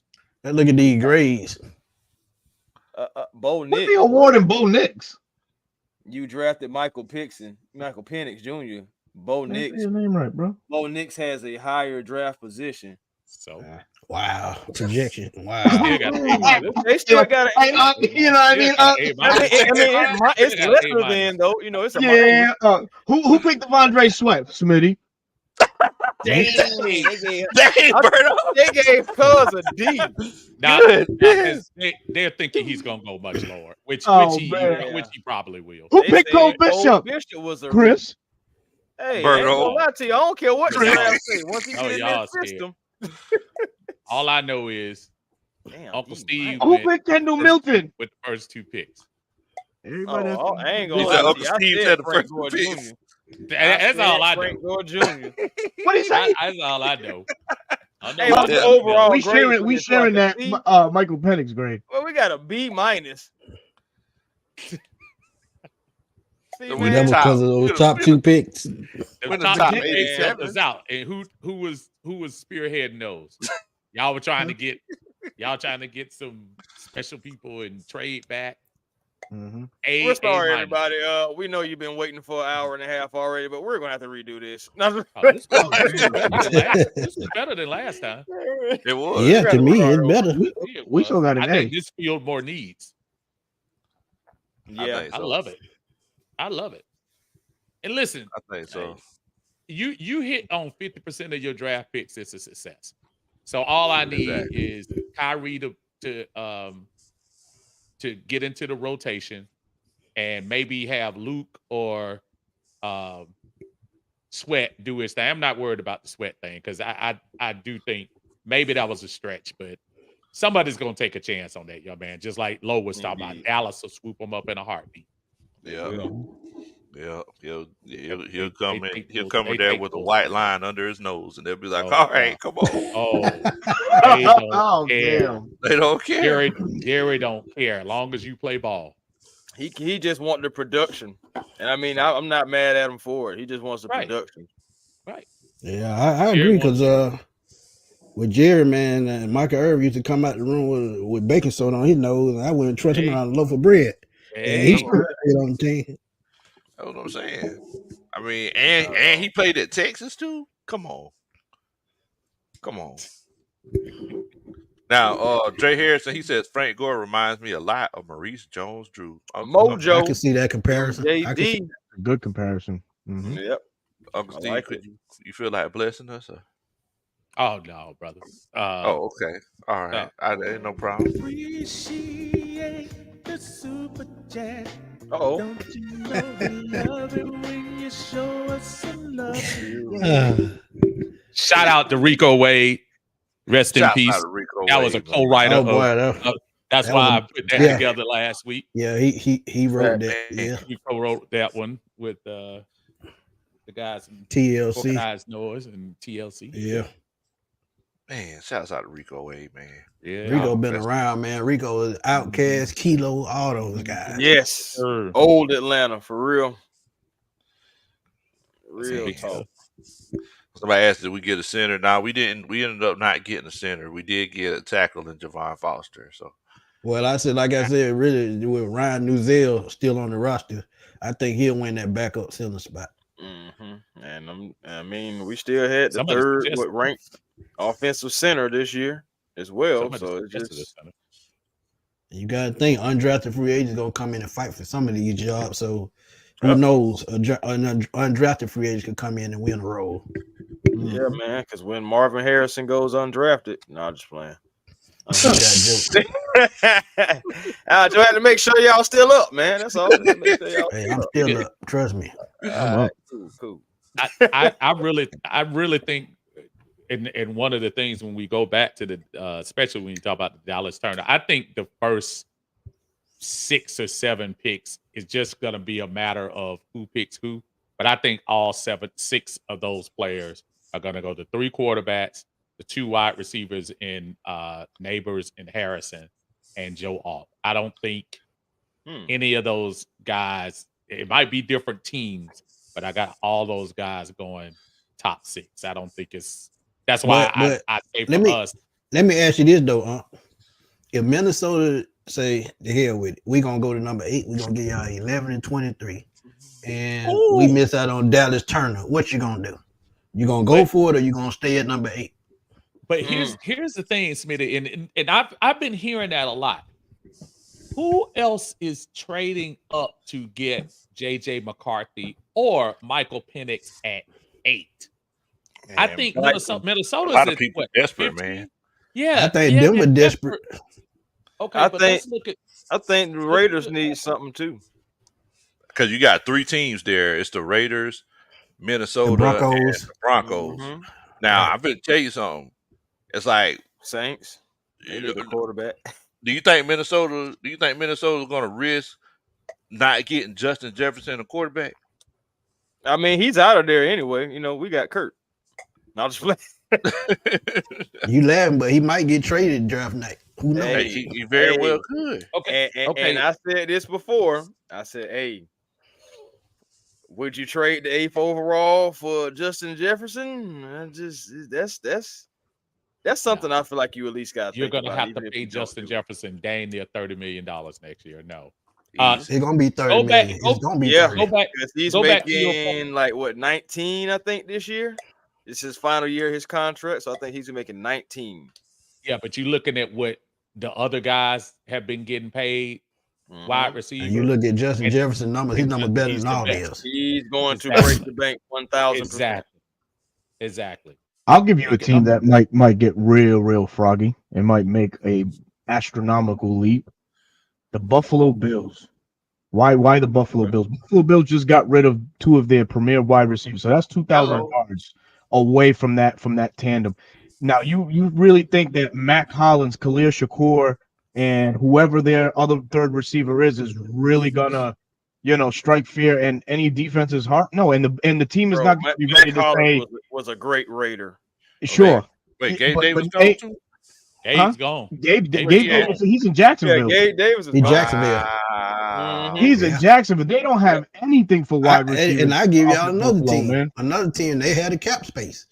Los Angeles Chargers. Yeah, they in line for Marvin Harrison or Malik Neighbors. But would you pass up with Justin Jefferson for one of those rookies? I don't think so. And Justin Herbert needs target. They only have Quentin Johnston. And he didn't do nothing last year. So they need a receiver, and they had the cap space. Yeah, what about Mike Williams? Johnston? And a lot of people don't think that Johnston is even the guy. I see a lot of things where they're like, "Oh no, we don't like Johnston." Yeah, he had Butterfingers last year. Yeah, and that's why people don't like people that drop passes. That's just something that just don't happen. Can I go back real quick to what Smitty was talking about? Minnesota possibly making a move up. Here's the problem that I think you have with that, Smitty. We all know who's in front of us. When you start looking at who's in front of Minnesota right now, you're talking about the Jets, the Bears, and us. I don't think you have to make a move. Jets aren't getting a quarterback. Bears aren't getting a quarterback. And only thing you have to guard on is if the Raiders make a move before you. And if they do, shouts out to the Raiders. But I don't think if I'm Minnesota, I'd stay put.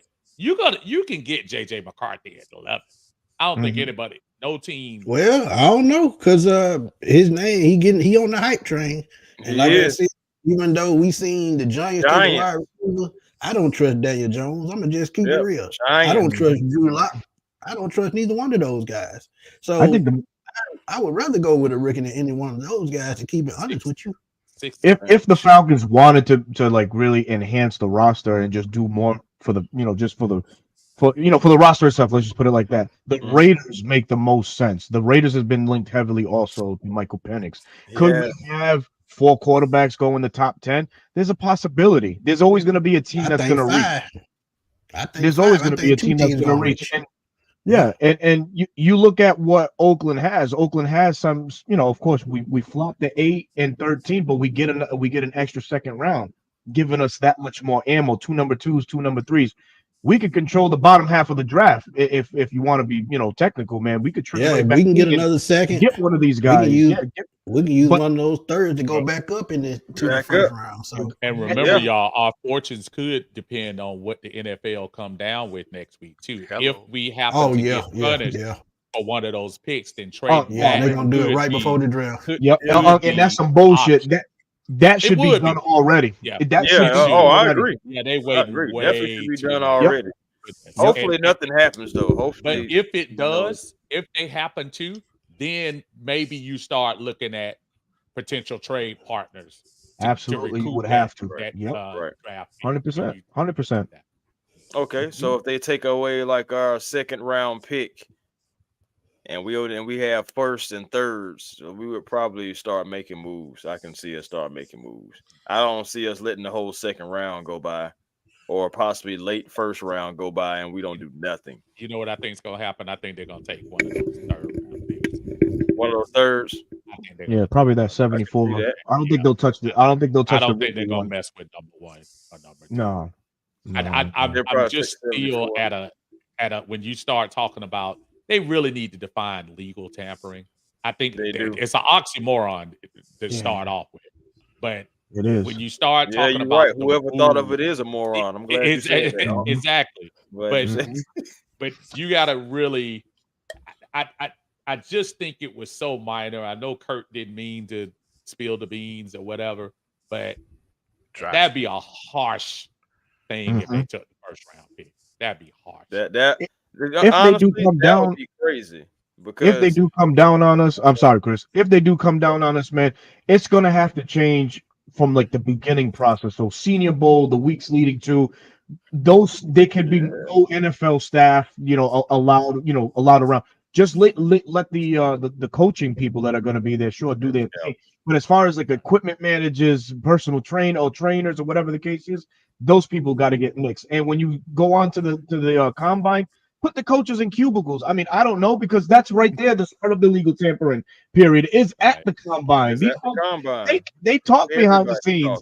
Everybody has a little bit that comes out of there with a little bit of juice. Oh, I'm hearing that this guy's gonna go over here, and it does happen. So it's like, come on, NFL, man, you can't really, like, can you really come down on the Falcons? Really, when everybody's doing it blatantly right in front of you on the group stage? And we not like what the Dolphins did either. Nowhere near to what the Dolphins did. So I just they owner got involved. So right, I'm like, come on now, we didn't do none of that. It's not as severe as the Dolphins were. I understand what they gave them. I feel like no, you shouldn't give us anything, if you ask me. It's crazy to even take anything from. But if you think about what Arthur Blank said too, he kind of really admitted to it.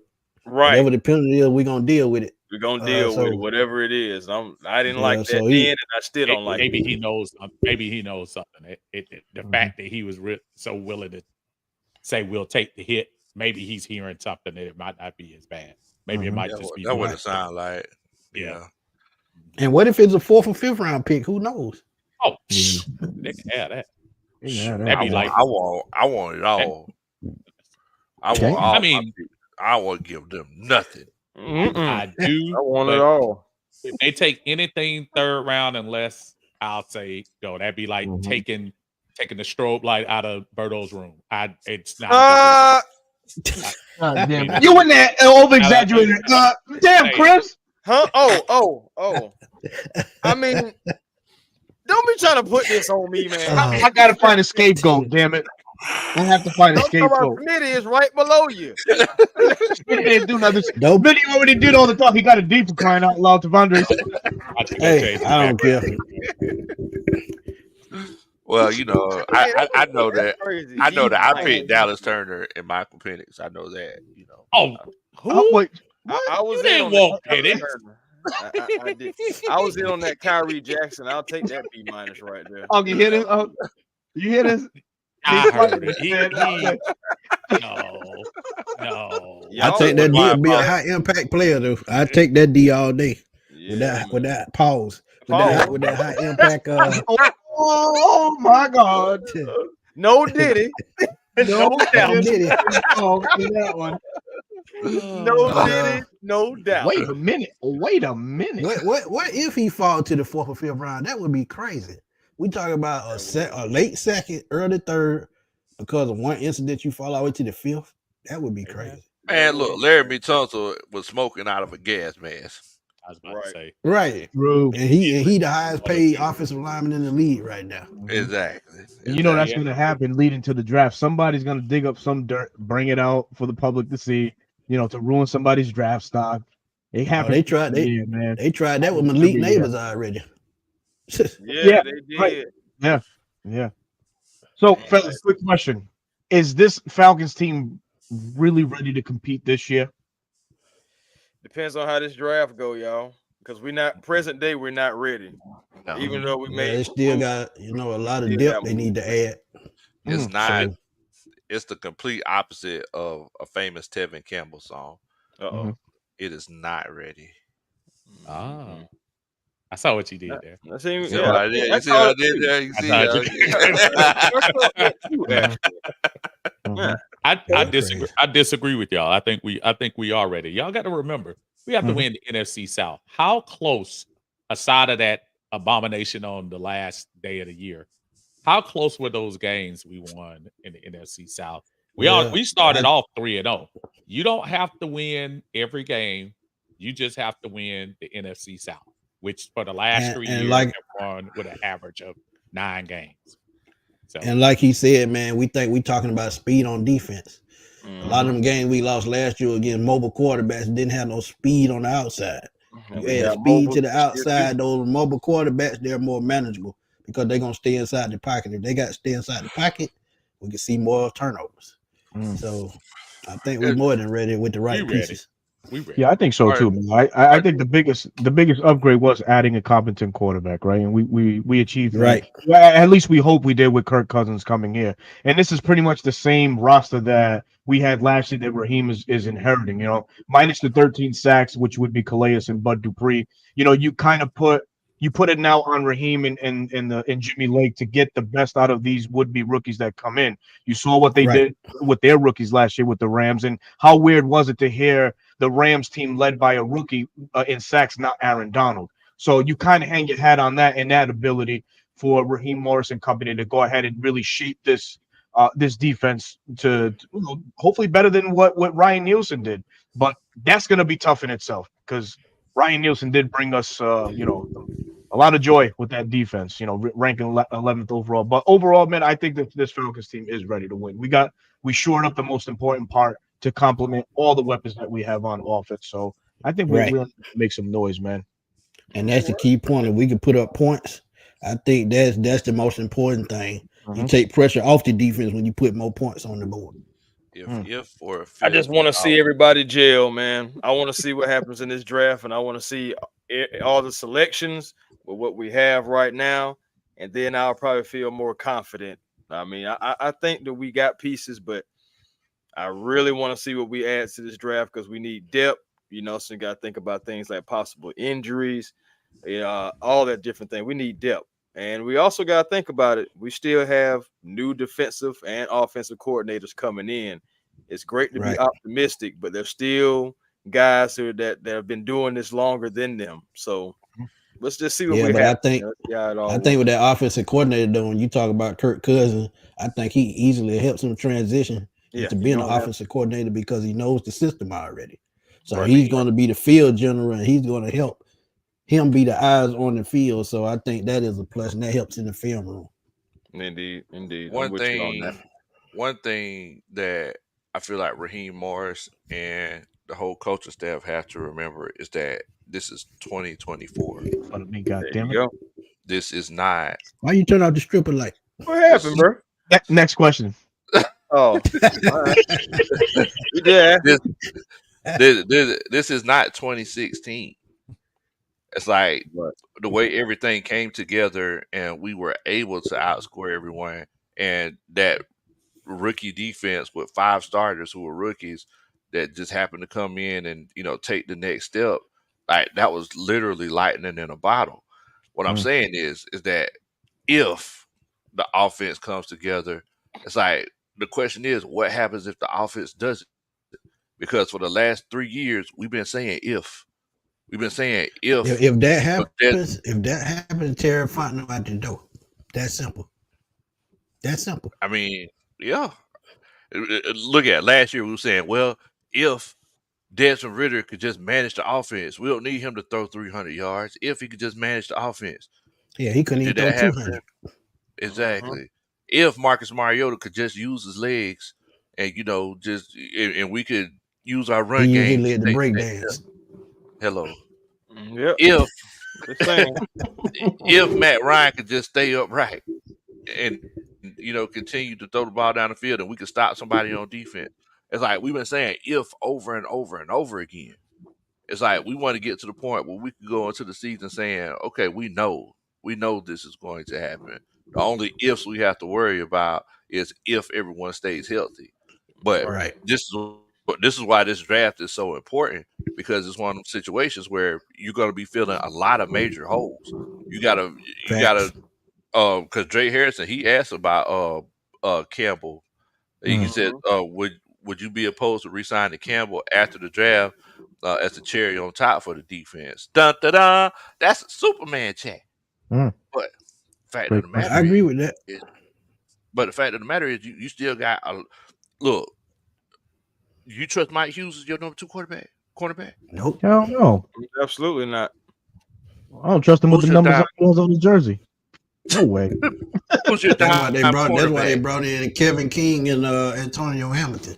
That's Man, exactly why. Kevin King, he ain't played the game after the pandemic. He gonna run out there with a face mask on. Yeah, with one on regular mask. We're gonna have with the You going to hell for that? The K95. He gonna have the K95 on. He gonna have the K95. What I'm He gonna saying buy is it with a that Pooh Shiesty mask. exactly. Hey, Like this is why this draft is so important, man. Hey, I want to hear your opinion.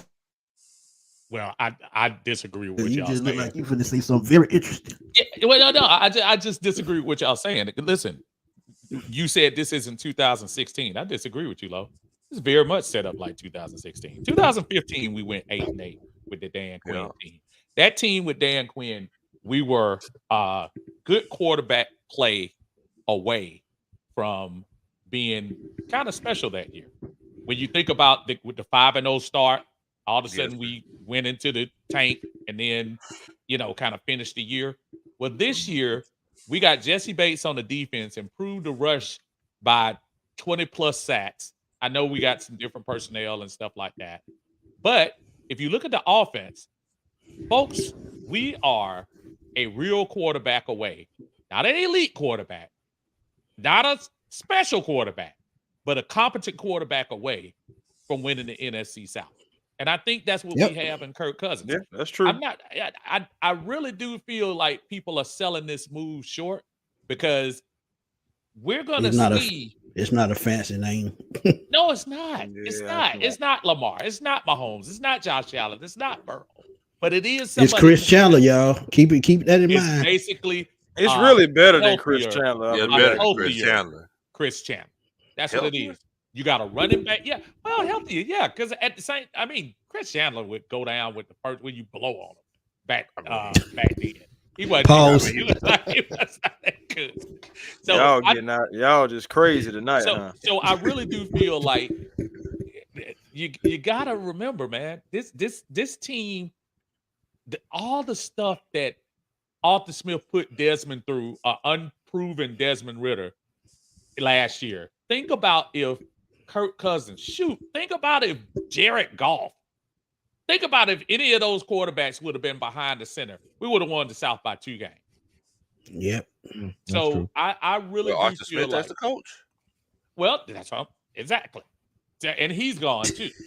So, we were one with Arthur Smith. Yeah, so and that's bad. That's bad when you trust a rookie offensive coordinator more than you do a head coach. That's a bad sign. That's a bad sign. I tried to tell y'all. Y'all was getting naked. Lowe was up there getting naked for Ridder and Arthur Smith.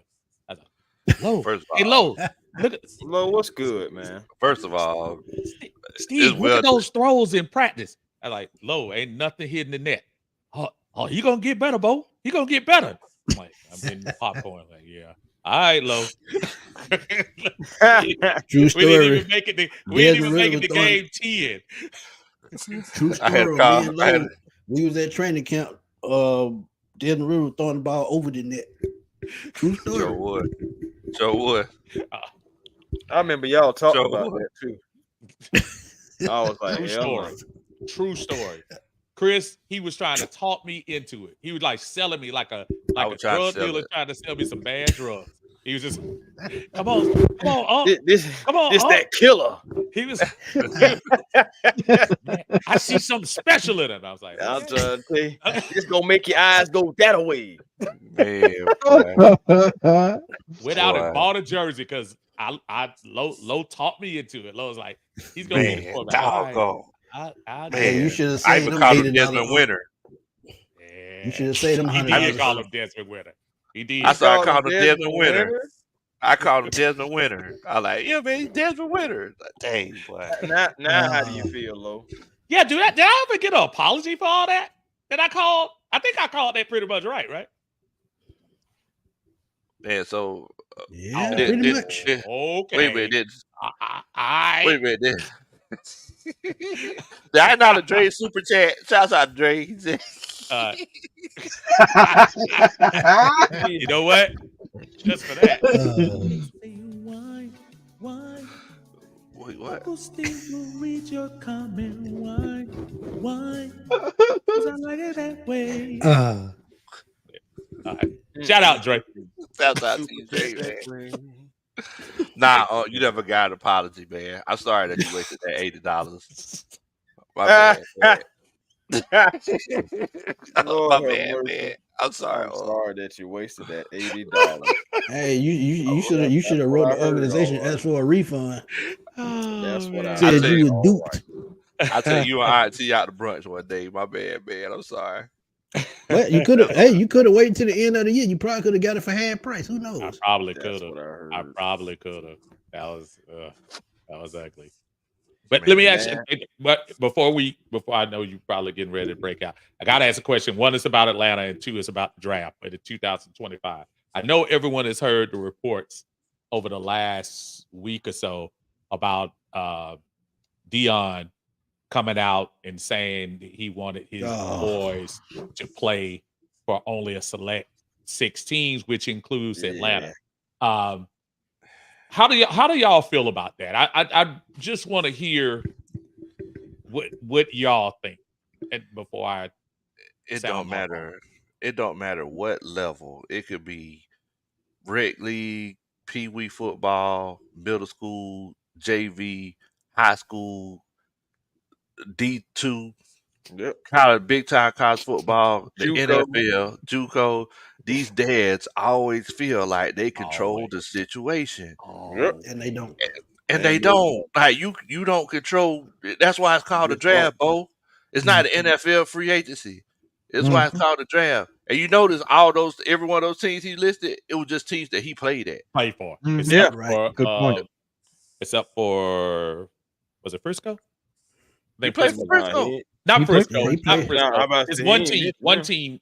I think it was the Jets, if I ain't mistaken. I remember I definitely know he said the Falcons, and I think he it was said the like Jets or the Giants. I Commanders. know it was one of the New York. I know he mentioned Washington. He played at Washington. Yeah, I'm saying he said the Commanders. He mentioned the Falcons. San Francisco Falcons. Did he mention the Cowboys? Eagles. Yeah, the Eagles. The Eagles. He did say Eagles. Eagles. Yeah. I mean, but he almost played there too. But the thing is that it's like it's not something that you control. This is what happens whenever you have a superstar athlete who has so much say and so much influence for such a long time, who's also a dad. It's like you can't control that at the end of the day. It's like, I hate to break this to you, but Travis Hunter is undersized, Bo. It's like, he's been highly touted and everything, but whether he plays wide receiver or whether he plays cornerback, you put Travis Hunter in front of Jamar Chase. It tell me what happened. Yeah, he gonna get He not gonna like what happened to him. He ain't gonna like what happened to him. It's gonna be a bad day. It's gonna be a bad. You put Travis Hunter in front of Sauce Gardner, I bet you he be jammed up like some jelly. It ain't finna. He ain't finna go nowhere. So it's like, we talked about size earlier. Drake London, you match him up against Drake London. He just gonna stand right there and hold his hand up and catch the ball. Nah, for real. Yeah, I can't see Berto. Berto, what you think? I can't see him. Yeah, we can't because the light. Put some light on. I can't see. Put some light on, bro. I put your goddamn light on. There's your goddamn light right there. I was just messing with him. I could see. Berto, you ain't gotta be like that. Hey, Berto. Hey, look, man, it's an honor and a privilege to have your name called in this NFL draft process, right? So, just because your name holds weight, holds merit, man, doesn't mean you get to pick and choose for your kid. I hate that when that's involved, man. Sure, you're one of the greatest, Dion, but also you can't dictate where your kid goes, man. Your kid has to be good enough to be wanted in the league, first of all, and have that name called, man. So right.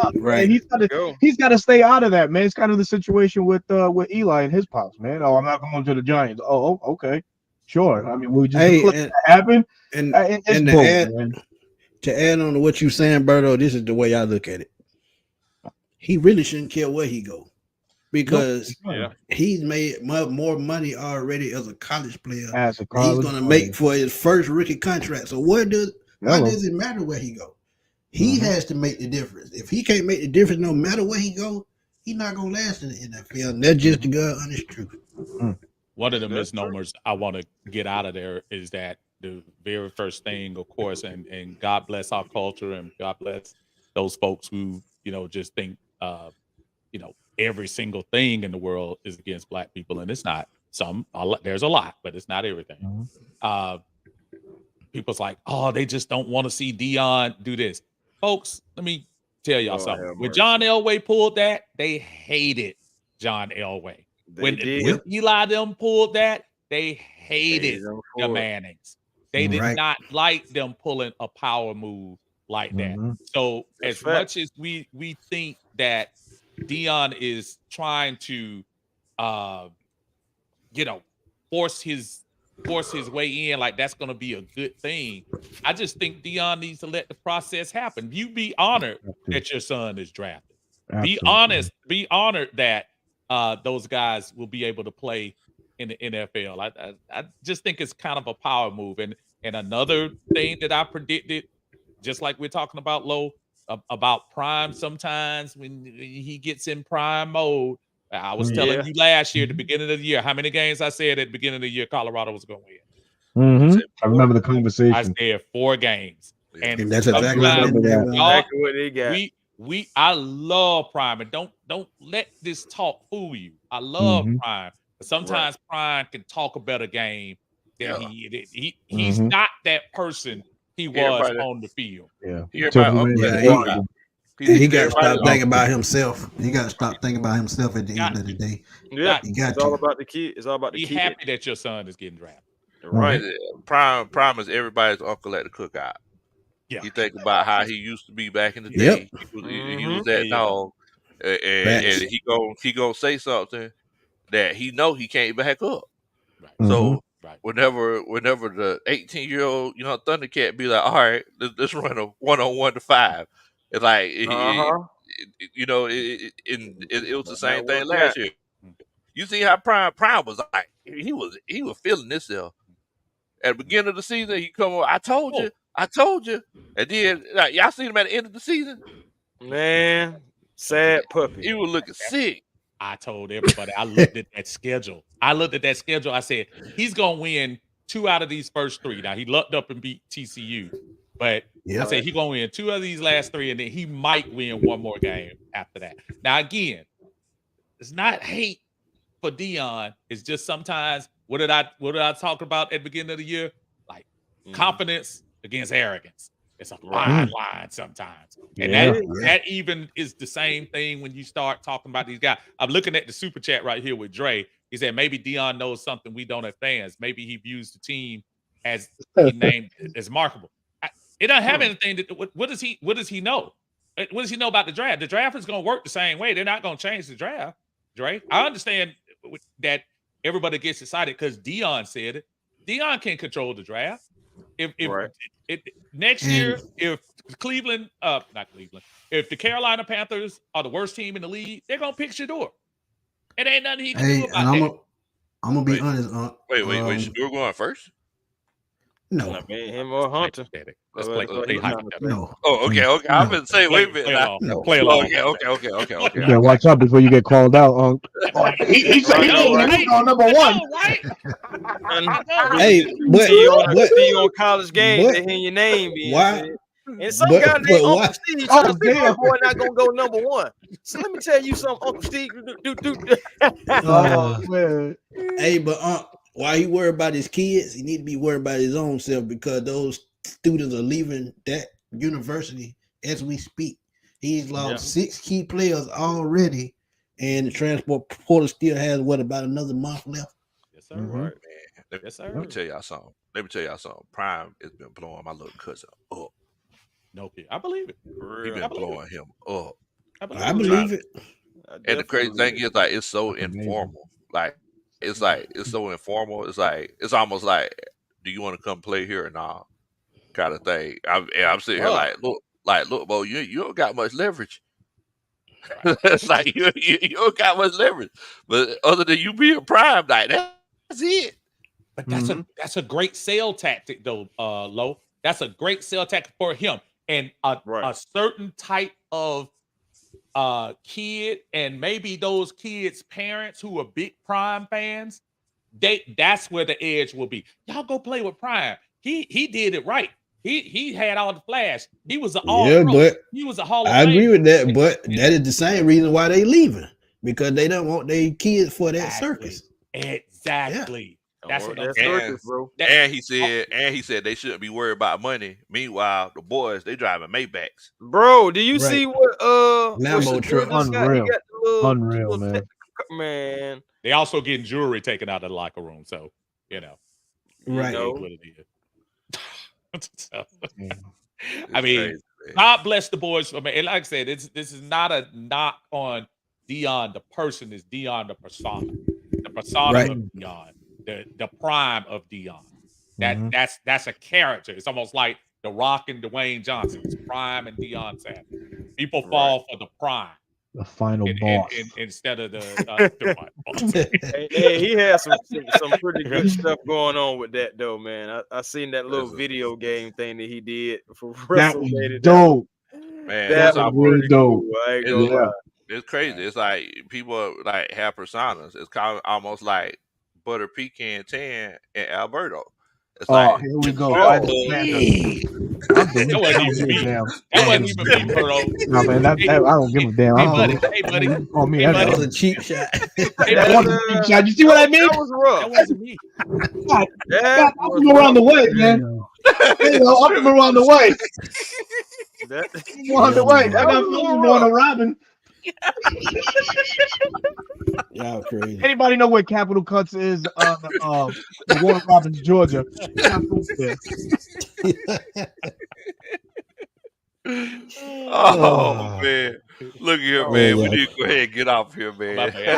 Yep, I can already see it. Yeah, we gonna be on guys with trouble in a minute. I already see it. I know. Hey, I don't need no light to see that Berto's turning red. Let's get out of here. For real, about as bad as like. Yeah, kind of blessed. For turn into Katie Kaboom over there. Let's go. Hell no, it's not that Katie Kaboom. Shut your damn mouth. If who's at Katie Kaboom? Hell no. You goes kaboom. Look here, man. I appreciate each and every one of y'all coming on and chopping it up with me, man. Of course. We have a great time as usual. Always, man. Chris, you want to tell everybody where to find you at, brother? Hey, man, if y'all be so kind to come on over to A1 Forever Sports, as we be generational, because it's always time to be, and we don't settle for less, because it's always, you can have more with the vision. Come on over, have a conversation with us, get in the chat with us, man. We just had a live show, actually, right before this, where we was talking to Hawks with Damon from We Hawk TV, Bryce Lewis, had him on, Ryan Historian stopped by. Larry from Dixon Way, he stopped by as well. So, man, y'all make sure y'all go check that out. I know the Hawks are playing now, but it was just a little pre-show that we did. It's going to be more stuff like that coming, man. Continuously talking about our Atlanta sport teams. And we are real fans of the team. We look into it. We take our time that we're not getting paid for to go and look into this team. So that's dedication right there. And that's coming from everybody on this platform. You know, we take our time out to do it, even outside of real situations, and to try to give y'all the best content that we possibly can give you guys. Everybody on this panel works really, really hard. And I just want to say salute to everybody on this panel and out there in the content creator world, as we all need to not only support each other, but uplift one another as well, man, because we all doing the same things. And this is not easy, getting up here, stating your opinions, stating how you feel, and just, standing on it pretty much. Because there's going to be people that's always going to say, oh, but he don't know what he's talking about, or what this guy talking about. Hey, at the end of the day, you just got to keep pressing play like a videotape. Facts. That's it, man. I make sure y'all subscribe to A1 Forever. Shouts out to my homeboy Chris Tilmo. You already know what time it is, man. Yes, Big sir. Butter Pecan, Berto. You want to let everybody know where to find you? Yeah, in the food section. My boy, oh my God, Butter pecan 10. my Wow. boy, What a yeah, Puerto, sound like Puerto an X-rated Rican. movie. God damn. Hey man, y'all gonna start coming into question. There's a lot of little ditty subliminals going on out here tonight, man. Mainly from Chris. I don't know what's Chris is Mainly talking from about. me. I mean, Unc, are you really gonna disrespect your elders here? No pun intended. You know, no disrespect. Unc, you know, he's agreeing. You have been out of pocket, a little out of character, young man. See? See, I got you. That's why his name BERTO Penix now. That's exactly why. Oh, excuse me, A minus Penix. Thank you. Shout out to shout out to yet again. You know, get the A. You know what I'm saying? It's That's what we do it for. It's still a less than. They gave you a whole A last time. That's true. That's true, bro. They gave you a whole Oh man. They Well, say Lord, it's if the trending down. Falcon draft pennies, we ain't gonna never hear the end of that. Oh Man, my God! Let me tell you something. I'm gonna have to go ahead and get him the Penix jersey or Penix shirt, something if we draft that man. Oh man, boy, it's gonna be. I can see it now. gonna be I great, told man. you, motherfuckers, the barge. You know it, bro. You know it. Hell yeah. Oh man, but let me go ahead, man. So shout out to Lo, shout out to everybody on the panel, man. Thank you so much for inviting me on, man.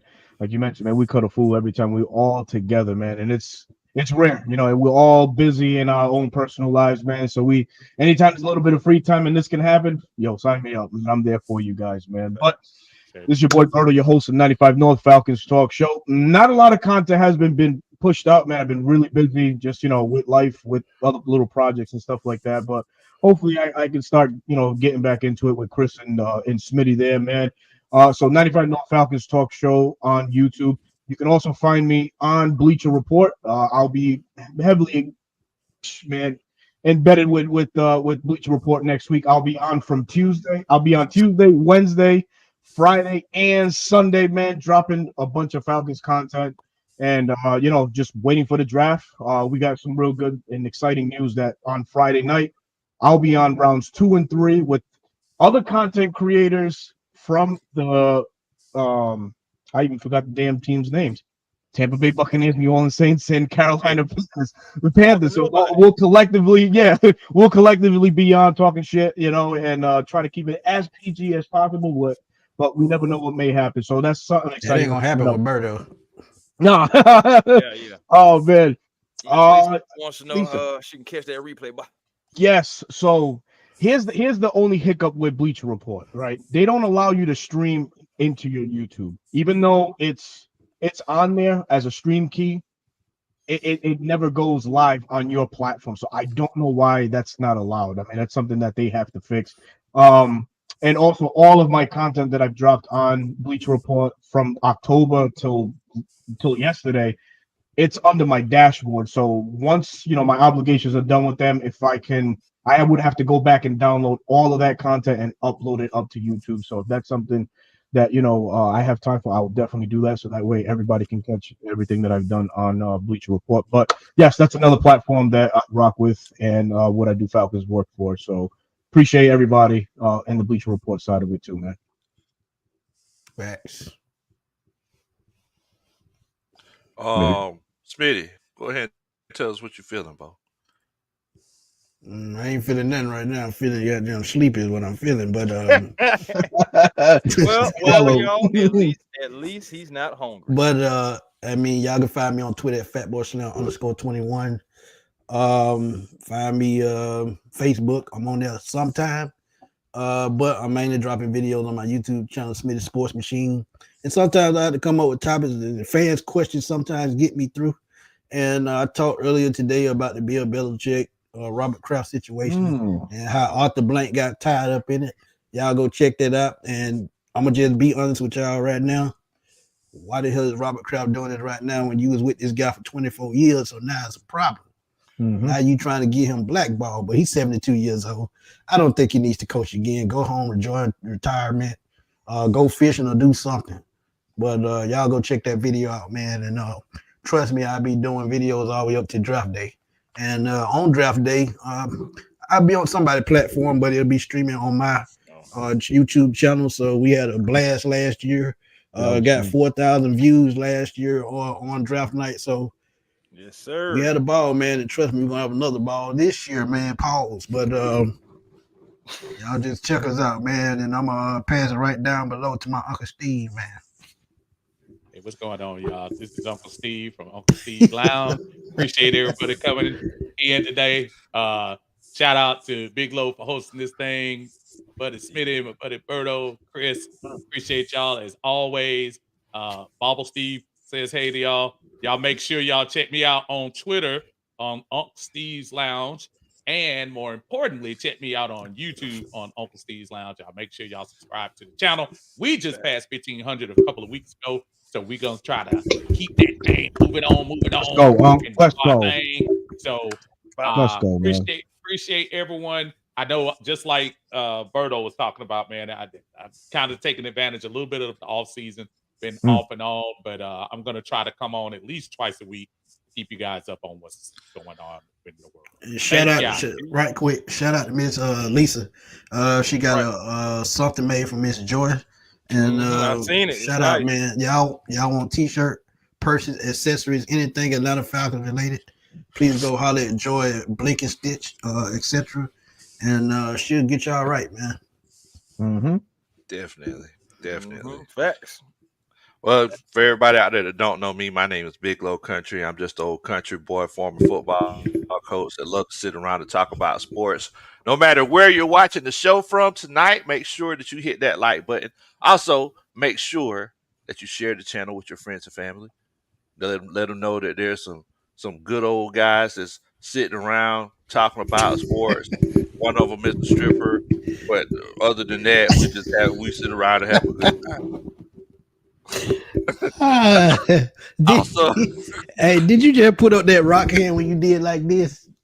I always do that. I do that like I think it comes from my coaching days. I used to tell people to stop, go.